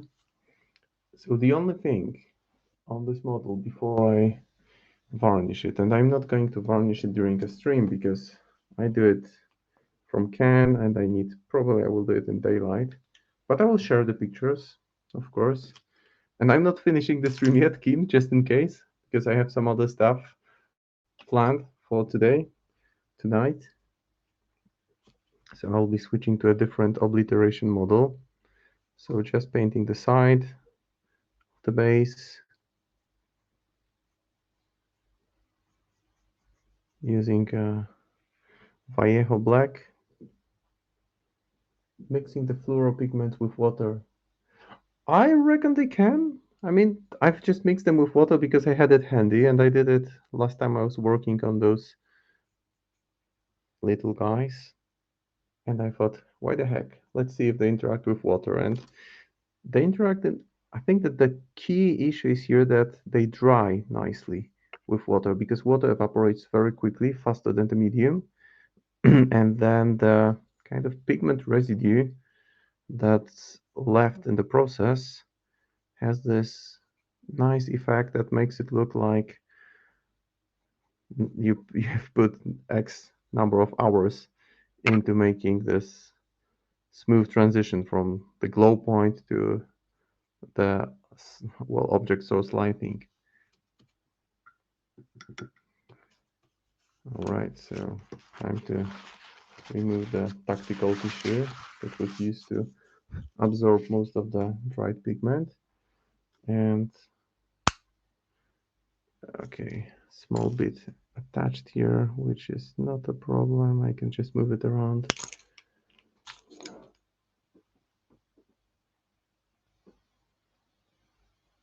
Yeah, that's crazy fast way. Exactly, exactly. It's hobby cheating. And I think the effect is, I mean, of course, if you put 20 hours into making object source lighting on a miniature, you will get a better effect. If you put 2 hours, you will probably get better effects. But I did that here within like a couple of minutes, really. Literally, it's just a matter of a couple of minutes. And dry pigments also, you see here I'm just adding some small improvements. I just added a bit of moisture to the tip of the base just to move the pigment around. Yeah, I mean it's working smart. Yeah, yeah, exactly, exactly. Work smart, not hard. It's like imagine if you get paid, for example, for commission painting, right? Then the person who commissions doesn't really care if you spend 10 hours.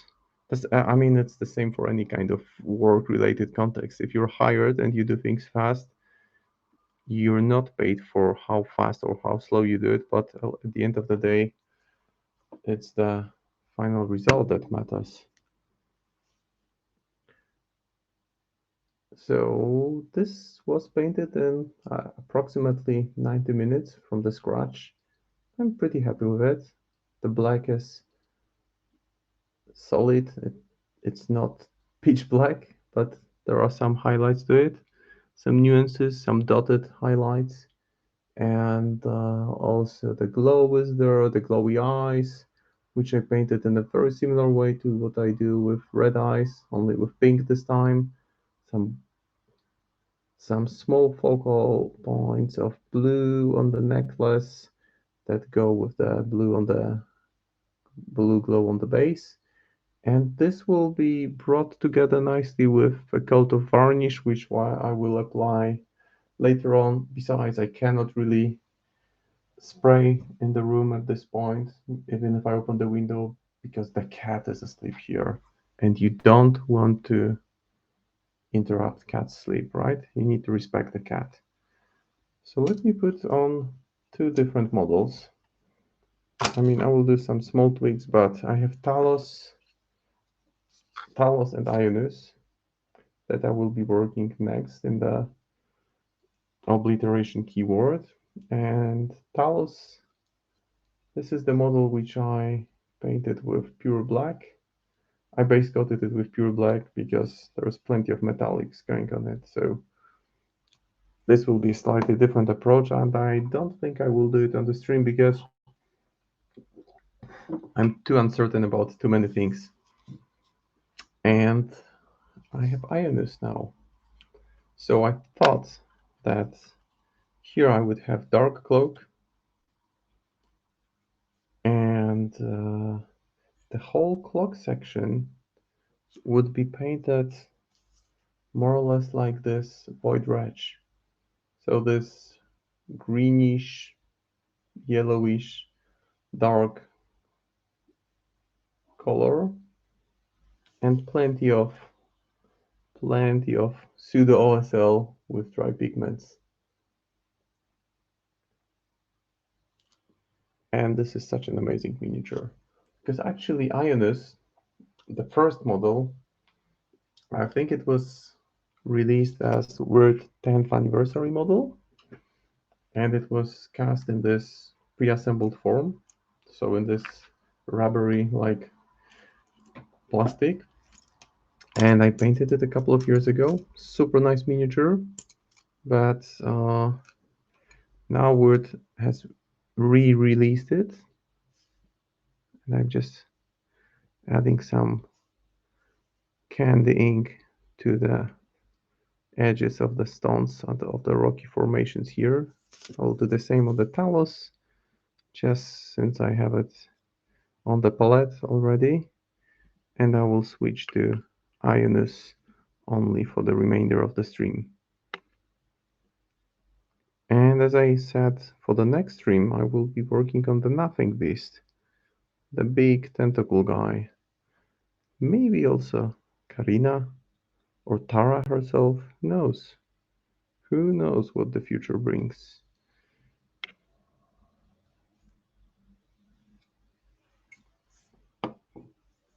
So Dark, have you seen the new releases for the upcoming months? And what, if so, what are you most excited about?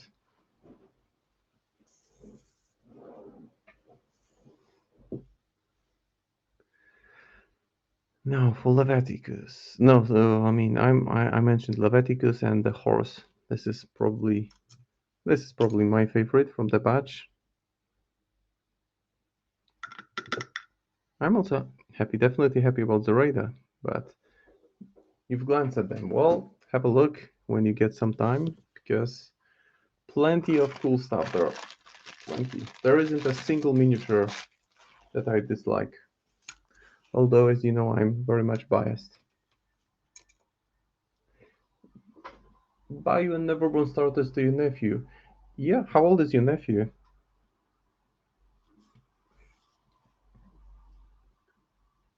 That's a good way to send gifts to bring someone to the hobby.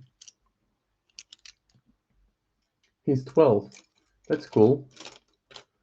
12. So that means that your nephew will never have enough money to get into drugs or any other big things, bad things, because he will spend all his pocket money on miniatures from now on. That's one way of ensuring of taking care of your near and dear loved ones. Get them into the hobby, protect them from evil temptations. Yeah, Four Winds Golem, that's also a cool one. Yeah, so painting this, that will be fun. So I'll start, since the Scion is pretty much, well, it's completed. I will make a start on Ionus. And I will start by adding definition to the whole clock by covering it all in Glyph Charger Gray, because it's a color from which I can go to different directions. I can go to pink, black, brown, gray. It's a bluish gray, and gray is this wonderful color because what's so special about gray? If it gets into molecule, then makes it cheaper. Yeah. And you know, the good thing about gray is that when you think about all the colors of the rainbow or whatever colors, if you mix them all together, what do you get? You get gray. So that means, in a nutshell, that gray is a color that can be created using any color. So, going further with it, it means that gray can interact pretty well with any color that you can think of.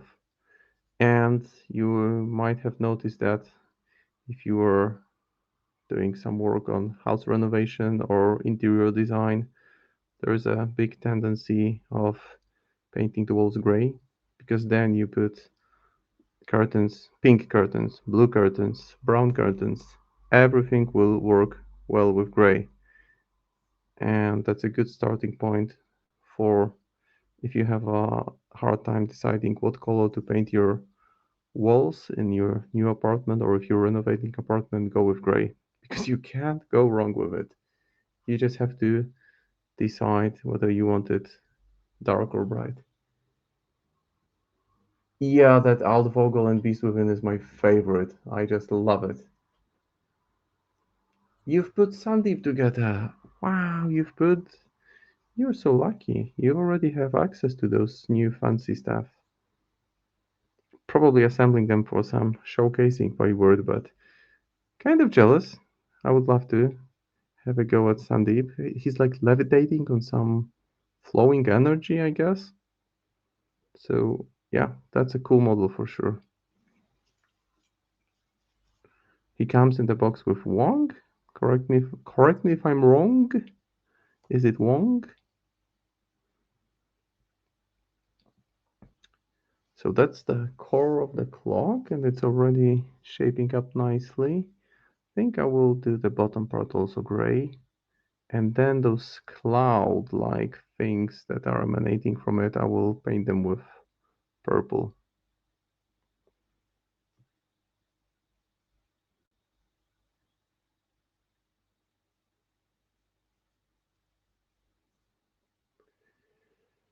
Ah, Professor von Stuck. Yeah, he comes with Shenlong. Ooh, okay. Von Stuck is such a cool design. I mean, having a zombie converted into device coming out of its head, it's just only Word could have come up with such a miniature. No other company would have been bold enough to make some such design.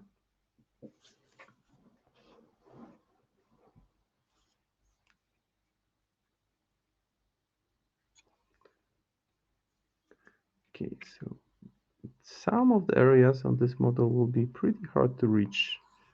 But that's a struggle I will continue for the next couple of hours.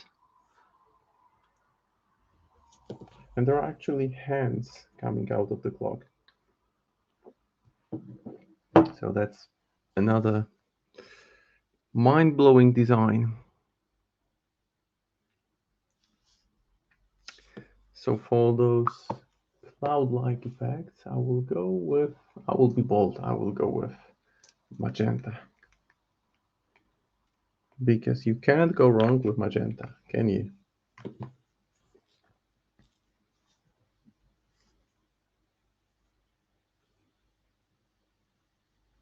So again, green stuff word, candy ink, magenta, very nice color, immediately impacts the perception of the whole composition, and it flows so well on the model, creating nice shades immediately.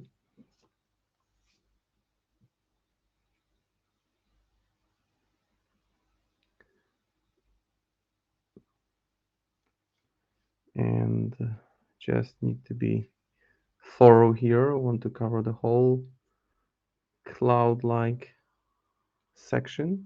That's why I chose to paint the skin later on this time. I will probably paint Ionus after I've painted the clock.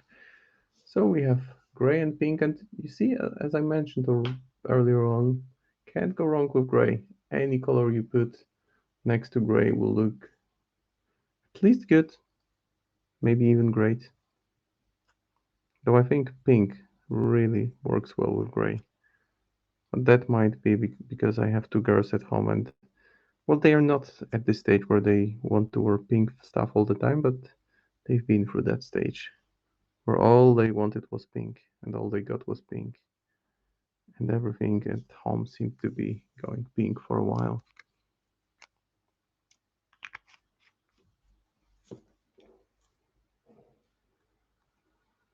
And for those of you who joined later, I just want to once again say all the best to all the wonderful ladies because it's International Women's Day. So, all the best to you. Wishing you plenty of opportunities to smile on daily basis. Because at the end, life is built of fun moments, fleeting moments, and if we get more of those fun moments than those somber, dark moments, then we're not in a bad place, I reckon. So I didn't bring flowers to my wife and my kids for the simple reason that flowers cause vomit.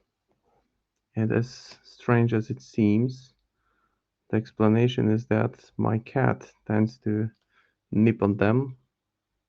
Whatever flowers I bring, he's immediately interested. He starts munching on them and then he pukes all over the place. So that's why flowers are lovely and romantic gift, but not in this household because the cat made it not feasible. So the chocolates and cakes are always an alternative, which is appreciated by both the wife and the kids.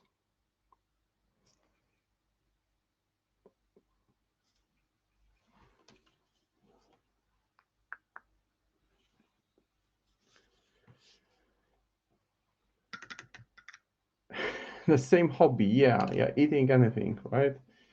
Eating any kind of anything that's green, especially. Like if I buy parsley, which I like to add to a lot of types of meat that I make, then the cat eats parsley. So I can't really negotiate with the cat. You made tacos. That's, I would say, in my book, that's 10 out of 10 romantic. And I would be happy if for International Male Day, if Men's Day, if there is such a thing, I got a bunch of tacos. Why not? Can't go wrong. You cannot go wrong with tacos. How do you make them? Extra spicy or more on the veggie side? Because with tacos, you got plenty of options. And it's really hard to go wrong with tacos.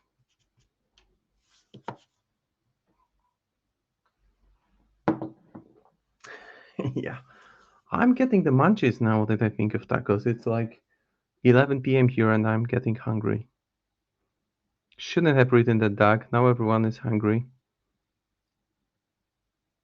If only you didn't live a couple thousand kilometers away, I would knock on your door and ask if you have any spur, any taco leftovers. So for the cloak part, I will go the same way I did for the skin on the Scion.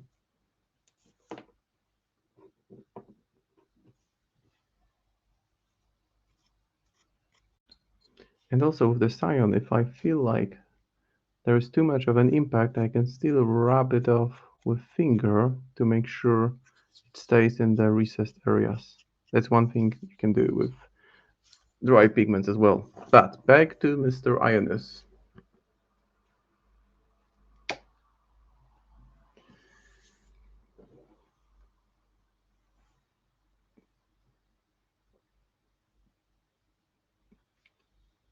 Blackberry Flesh.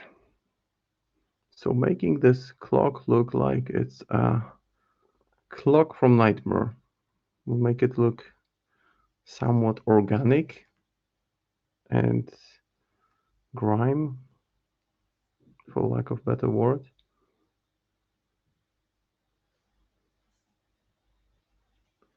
And then Ionus, maybe some vibrancy to him as well. Maybe instead of dark cloak, a red cape. That could work. See, that's the beauty of it. I'm at full liberty to decide how I want to paint it, because while one thing, okay, you have several taco recipes depending on what I'm in the mood for. This time I'm in a salsa chicken tacos. Take a bunch of chicken breasts, season them with chili, cumin, smoked paprika, cook them in the jar of salsa, cook low for 6 hours, then shred. Whoa. Now I'm seriously hungry. Now I really feel the pangs of hunger when I've read that description.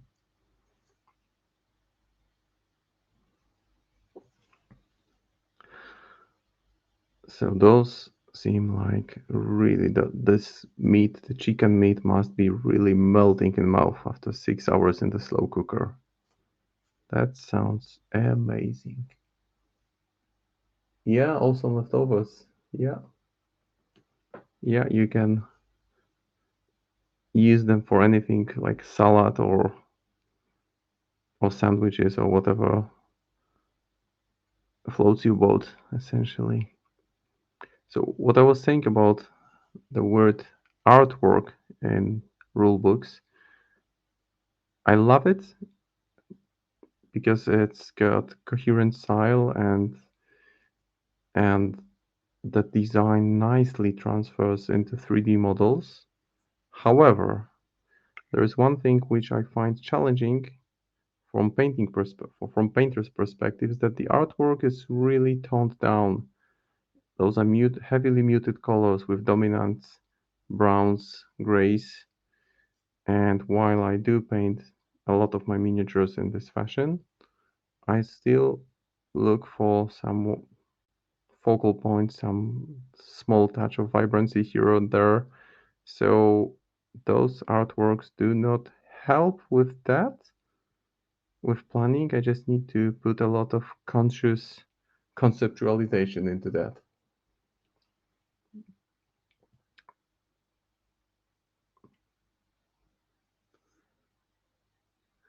Yeah, scoop in with X. Yeah. Ooh, I just noticed that there is this lovely animation when there is a new follower. Amazing. There was like this demon chilling by the table. That looked weird. Weird enough. So another thing that I want to just make a comment on when I work on two big elements like the clock here and the base, I, on purpose, while applying Blackberry Flesh, which is this nice contrast paint, which is not that heavy, doesn't have very strong pigment, I slightly also touch the base around the clock, because that way it will be better integrated with the base. And at this stage, it's not really a lot of effort. It will just, it won't look like it's glued onto the base, essentially, is what I'm trying to say here. It will just look like it grew out of it in a way. Is that a glove or a bare hand? Is that a shirt or a coat? Yeah, yeah. That's essentially what I was trying to say as well. That yeah, it's great for reference. Okay, is it a belt? Is it part of a gun? Just to differentiate between different elements, and then yeah, and then put it into your painting concept. That's how it's that's how it has worked for me.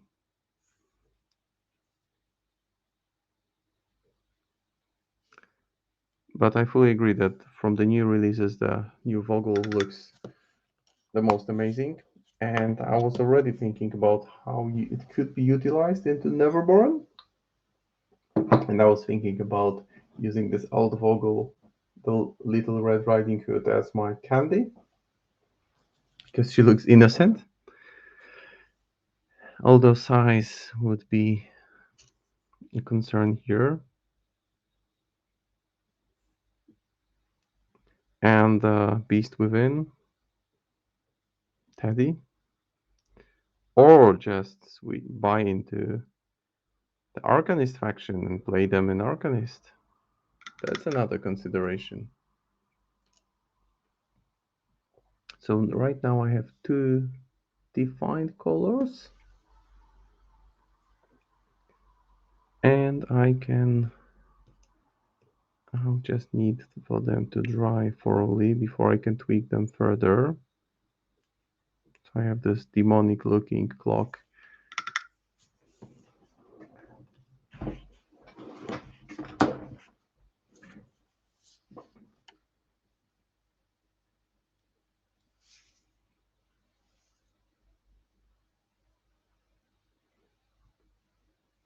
Actually, I might as well go with the skin on Ionis.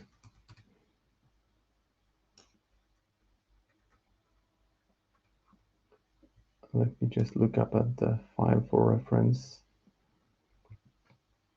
I have somewhere the artwork, which I downloaded just to have a reference.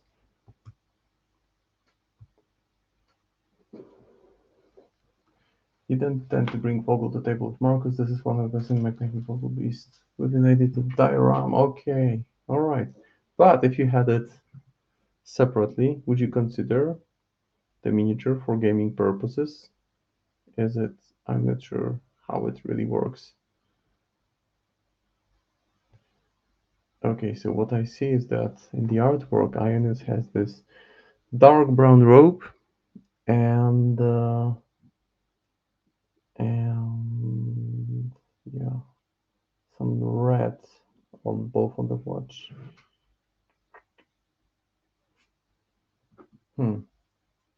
Interesting.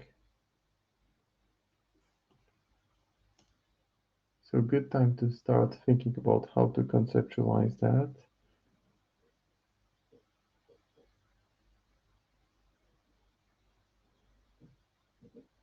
For now, I have those two quite different colors. I think I will work on the shades on the clock first.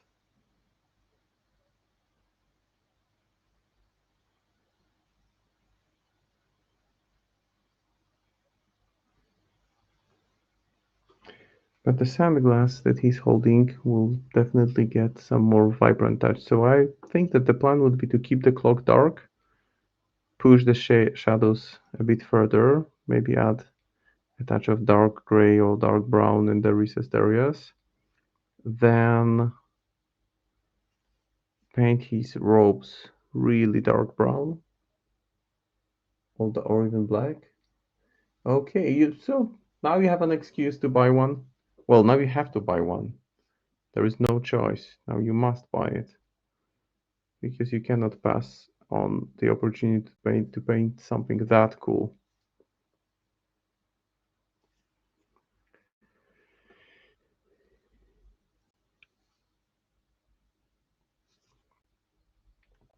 So right now I'm just spreading the sections which I thought pulled a little bit too much.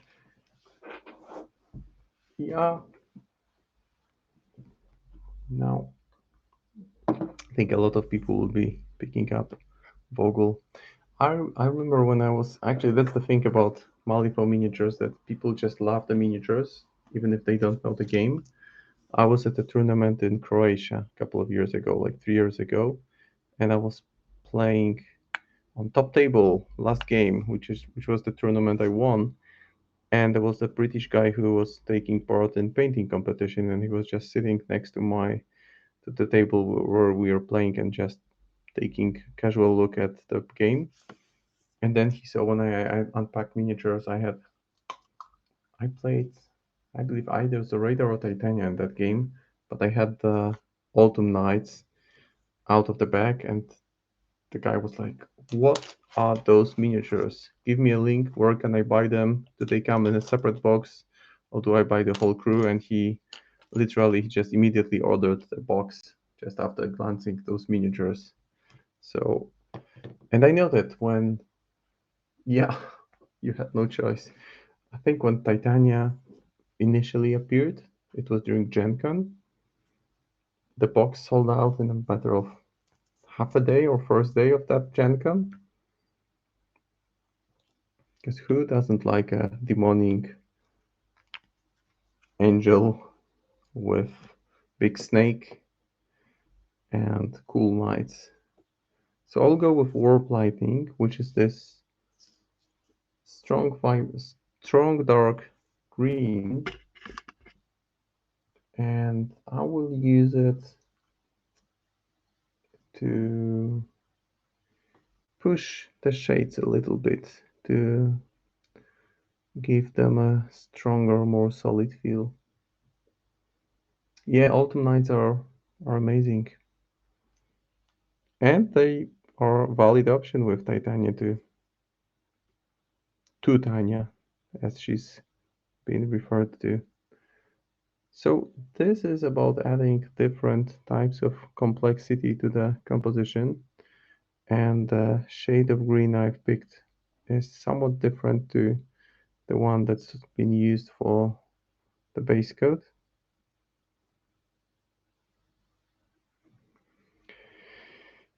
And I will just push it into the shades a little bit.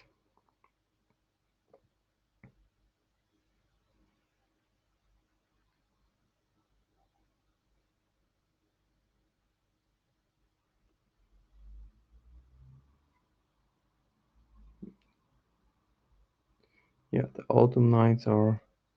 I played them a little bit in the second edition, but the issue I have with them in the third edition with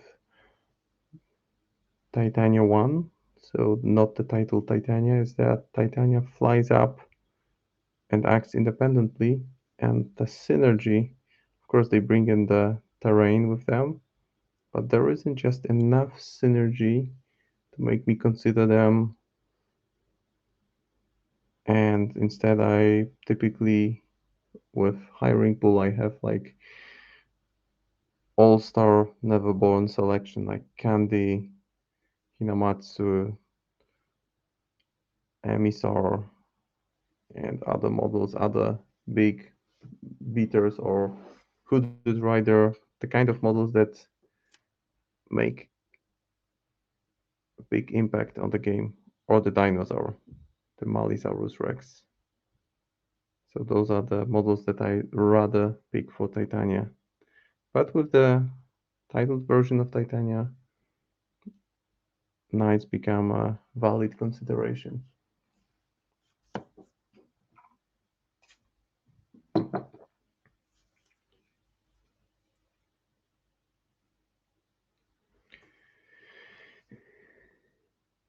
So what I'm doing now is just applying this solid dark green into the recessed areas, making sure that the brighter shades of green are still visible.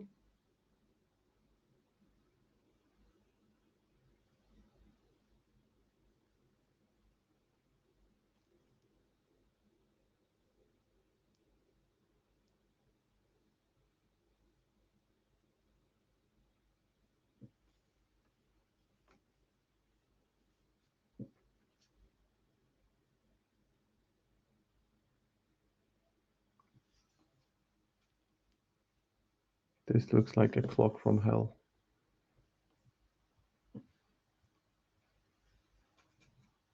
I need to mix in a bit more lemon medium because I don't want it directly from the pot, because warp lightning color is it's very strong pigment and I don't want it to affect the miniature that much.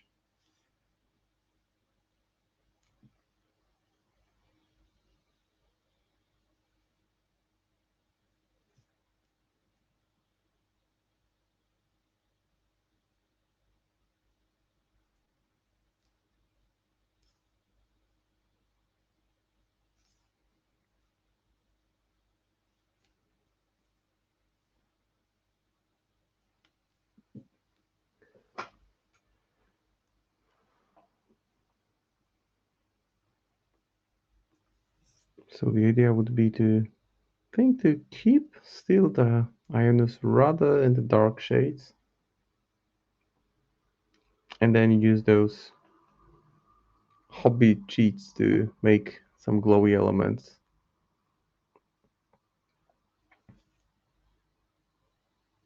Nothing wrong about hobby cheating. I mean, it's all hobby cheating, right? Putting in shadows, highlights. It's all about finding ways to transfer your ideas. Oh, there is another hand. This looks messy, right? There is this melting clock, which makes me think of Salvador Dali's work. And there are human hands, like desperately trying to get out of it, like they are captured within the fabric of reality that Ionis has warped somehow. Don't really know how he works in the game, but what I remember from listening to the podcast about Obliteration crew is that he's your priority target.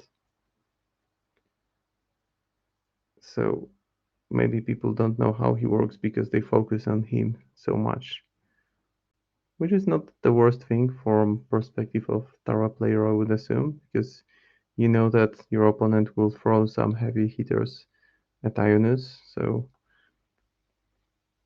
that gives you knowing some kind of plan of your opponent ahead always can give you a heads up on how to prepare for the game.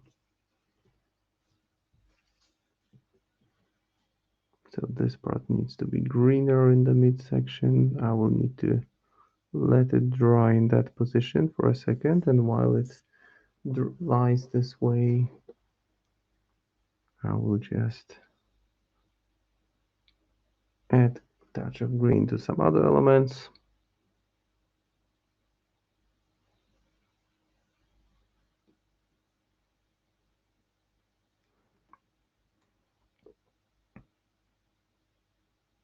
So Doug, what will you be painting? Oh, you've already painted. I missed your stream last night as I was pretty busy at home, but I assume you're still doing your outcasts.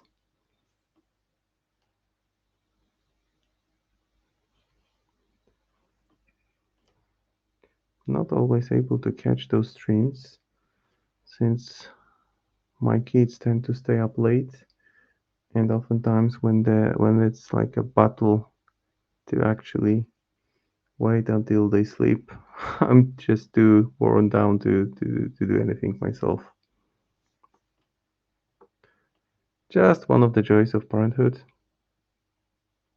having your evenings planned.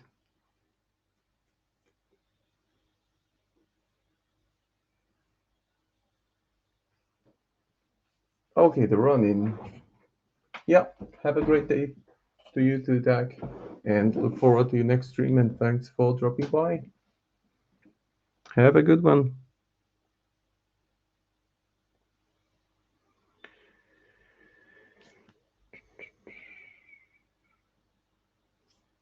So this is becoming more and more complex.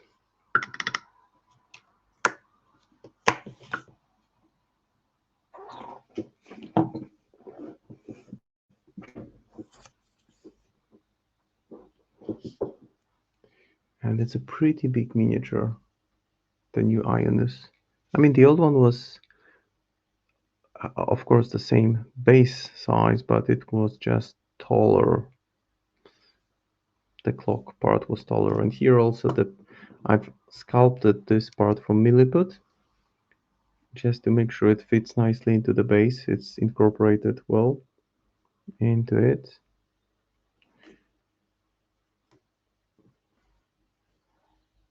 I see I missed a spot here, so I'll just add a dot of red there.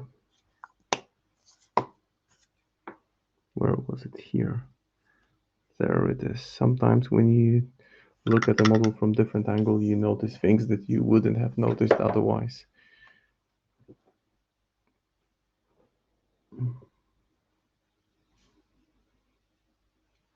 Now let me have another look at the artwork. It looks like the clock is badly warped. So I think I will push the shades even further a little bit. because why not? I can do that with different shade of green. I will use intensity ink called Gorgon Dark Green, and use the smaller brush just to push those shades even slightly more.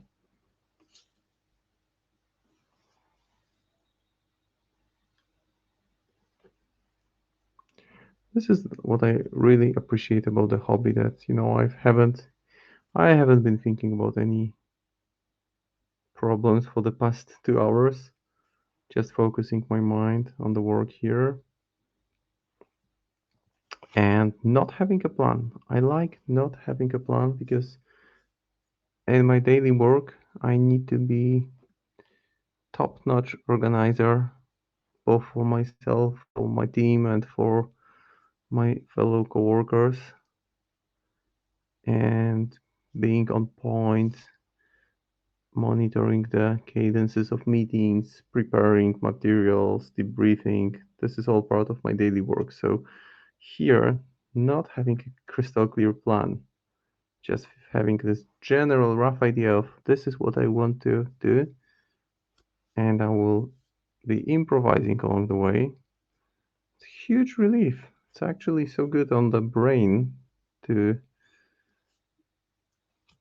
have this hobby that allows you to switch off, that it's it's just nice to think of having this kind of outlet for negativity of the world or weariness of the daily work. Getting philosophical here.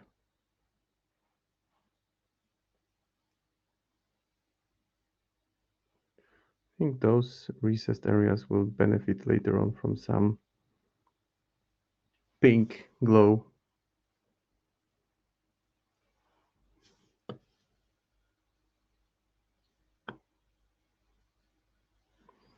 Now, even darker shade, maybe Gorgrantopher.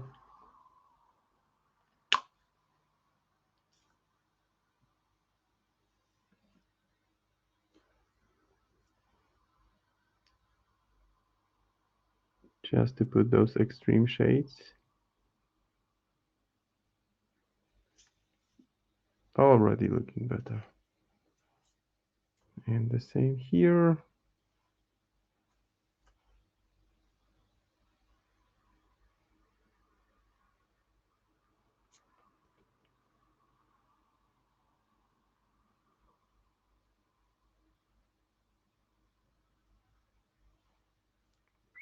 Looking a bit messy, which is essentially what I wanted.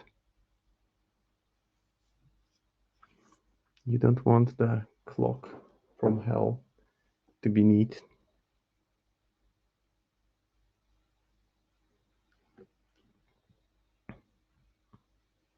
Now defining the details. It's got like 1, 2, 3, 4, 6 clock arms. More than enough.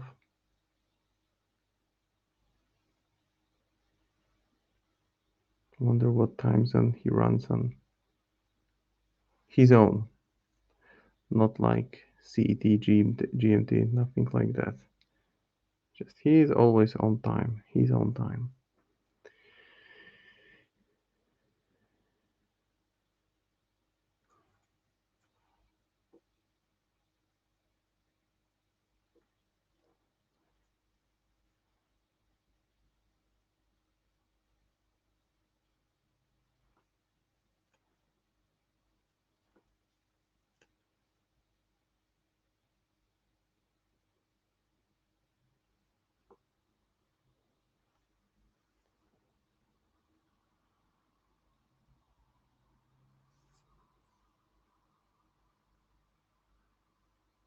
Maybe even darker in the recessed areas here.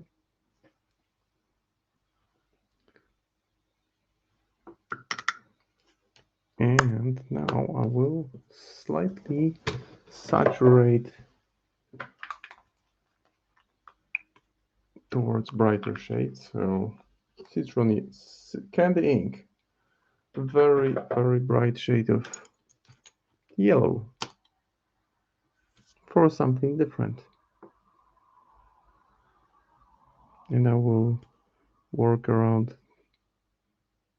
bright elements, keeping them more saturated.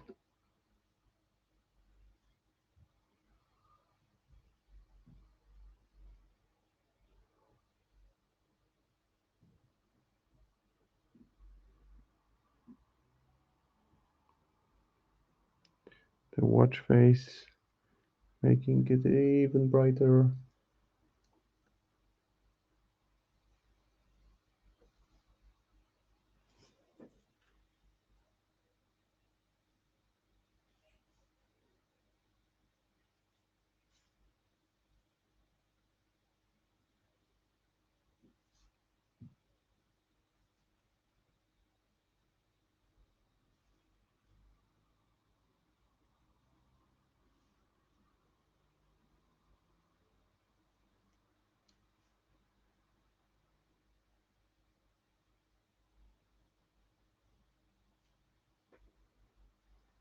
Okay, that clock currently is looking very much alive. And I will have some fun making sure that those pink parts, which look like they don't fit at all, are better incorporated into the overall composition. It looks very glossy at this point as well, but the gloss will be toned down with matte varnish afterwards. Looks like even some kind of creature, actually. Creature feature. So, time to put some highlights. And for that, I will go to Ivory White.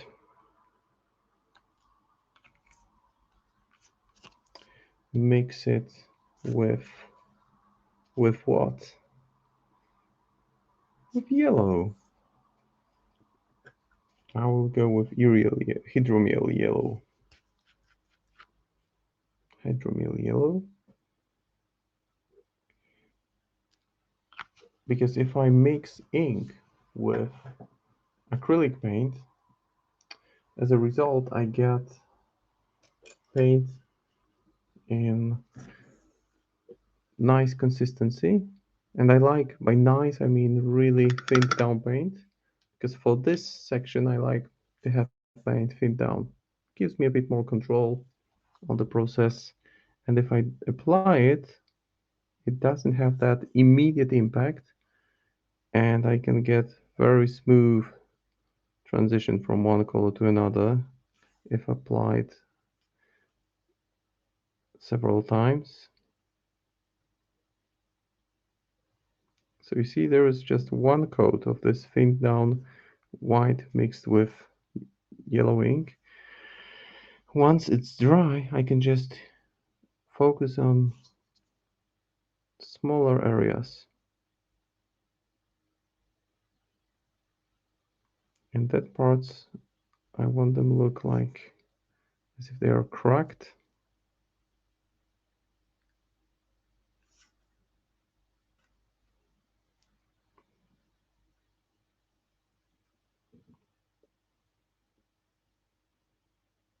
So the same for those spikes, using the thin consistency to my benefit and being able to just plan the work better.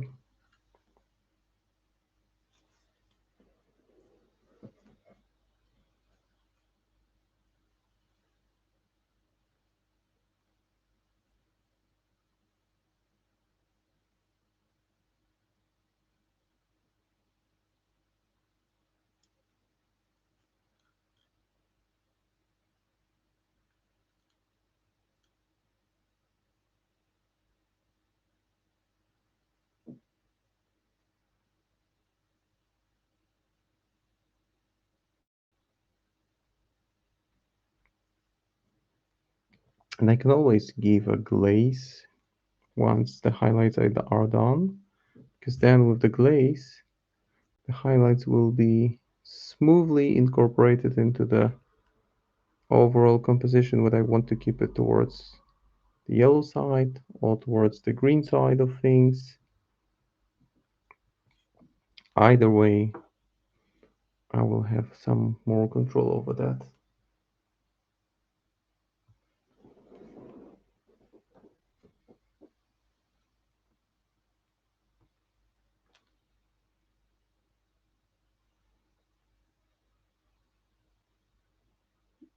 And again, the watch face, I'm just using the same mixture, but just applying it more selectively, not across the whole thing, just rather focusing on some areas, not everywhere. I don't want it all over the whole thing. That way I can have reasonable control over the process of highlight application.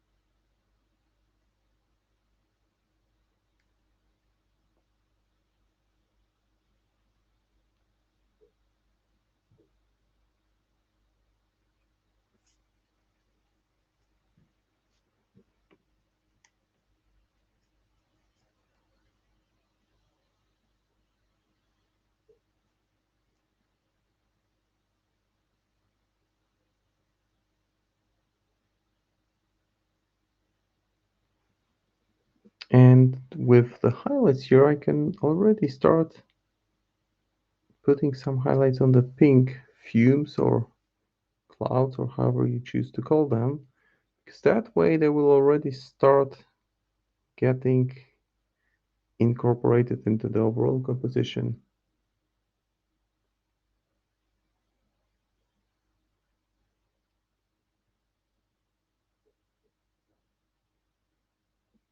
I will need to thin it down a little bit.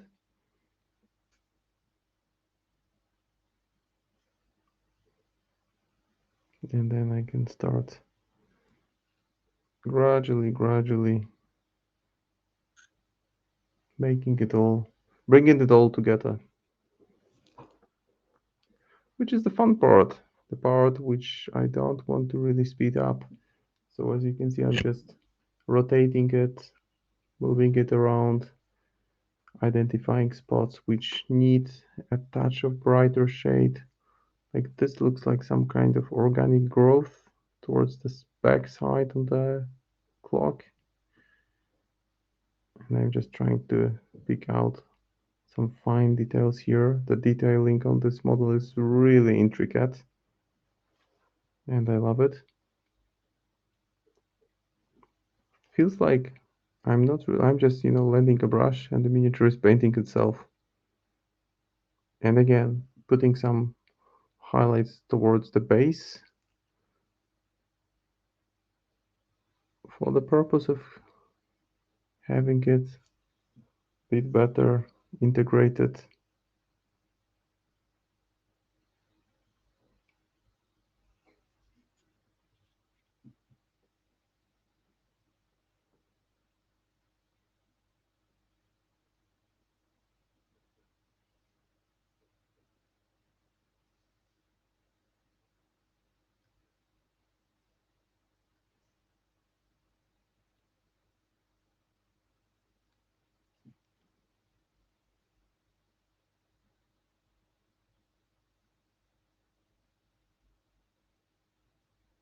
Now the details on the watch.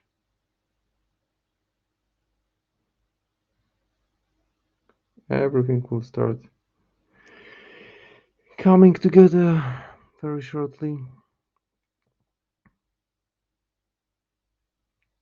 It's such a crazy miniature. It's like with each pass of brush, I discover more complexity to the design here. So whoever came up with this design for Ionus, hats off to you, sir or madam. Really well done.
Starts already looking like there is some design behind seemingly random splotches of paint here and there, because this is like, you know, managing the chaos, because this miniature, while the design is amazing, it's somewhat chaotic. You have this elderly figure sitting on a weird looking clock, but as you can see, there is already some shades clearly marked. Now to bring it together, maybe I will give an overbrush of bone white.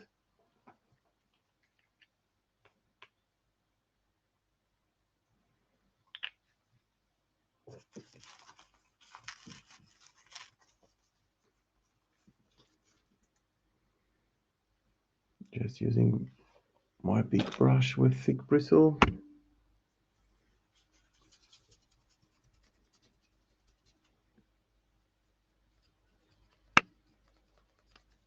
Giving an overbrush to those fumes or clouds or whatever it is. That way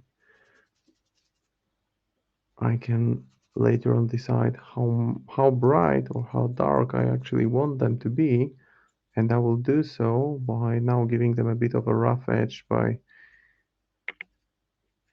clearly visible overbrush, and then I can tweak it.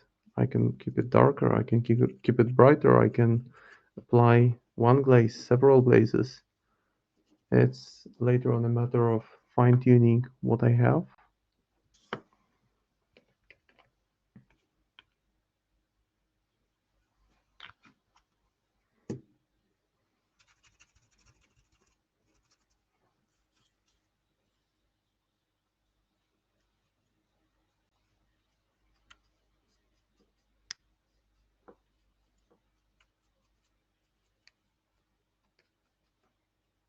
And again, the dry brush extends to other elements, because that way the overall composition is impacted in a good way, because there is a sense of some kind of coherence.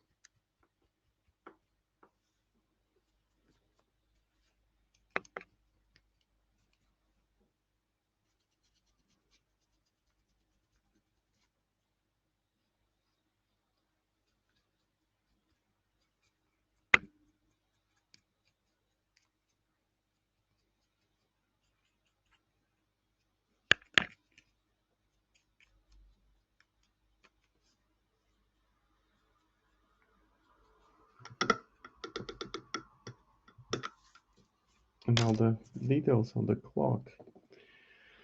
Actually, the arrows there, the clock, I will touch them up with pure white. Just need to get it closer. And this is by far not finished. This is just a stage. I just gave it a rough brush, dry brush, just to bring it to the stage where I can make some decisions, how bright or how dark I want to keep it in the end.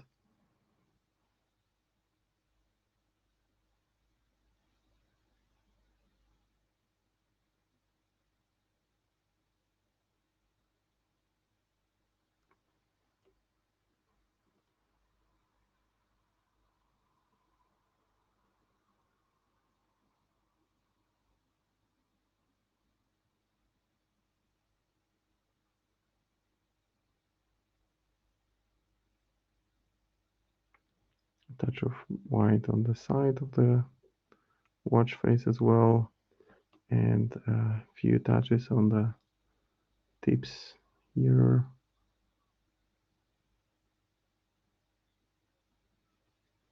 Just working on the extreme edges here.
All right, now for some kind of glaze to bring it together, I will go with Blackberry Flesh.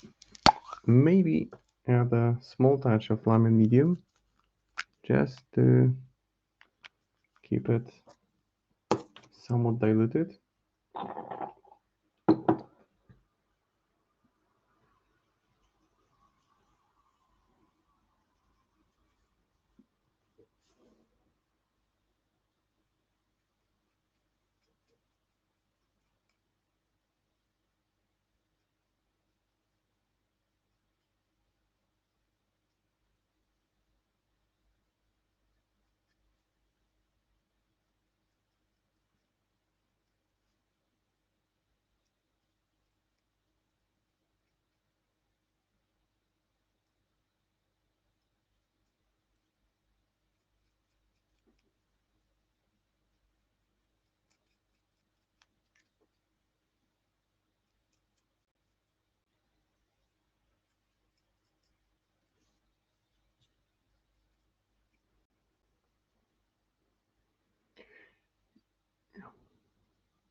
And then I can also glaze over with a bit of yellow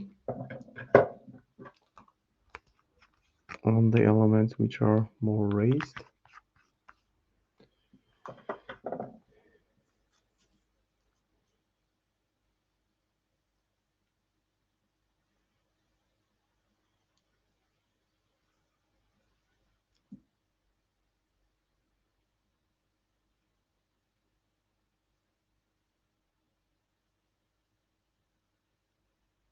Like the watch face as well, it's another of the focal points.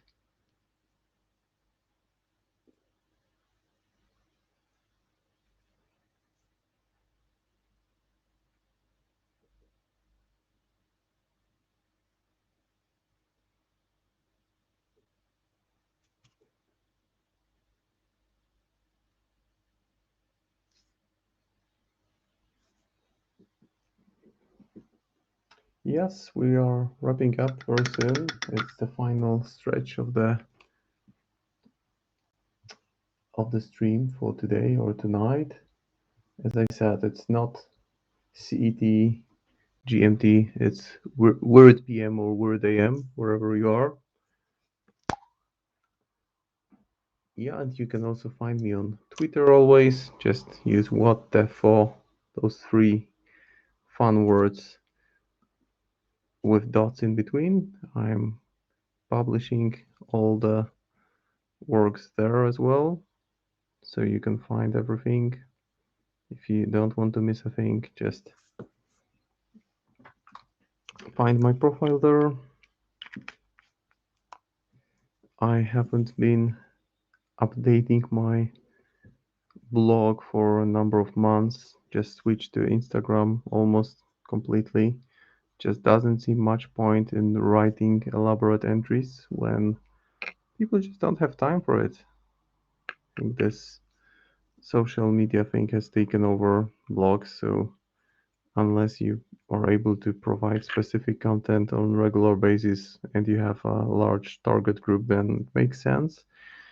But for me, I'm still keeping the blog just to keep track of past works.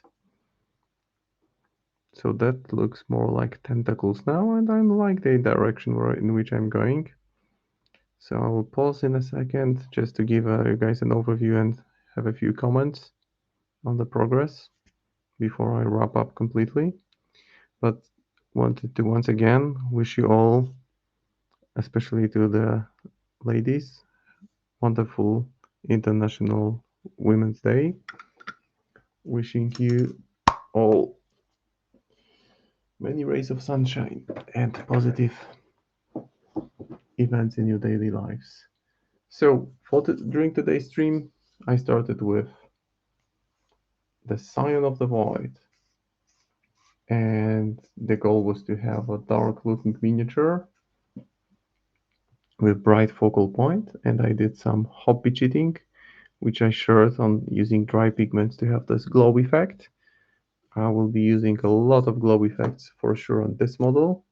So this organic looking cloak and the spell effects, which for now is a mix between pink and green. And I will be happy to continue working on it, probably offline, because next week I would love to start working on the Nothing Beast, or maybe Tara or Karina. Definitely something from the obliteration keyword. So for today, many thanks to all of you who joined. Wonderful to see some activity in the chat as always. Really appreciate your support, guys. And make sure you check on other streamers happening already tomorrow. And have a wonderful rest of the day, evening. And I'll see you next time. Take care, everyone. Goodbye.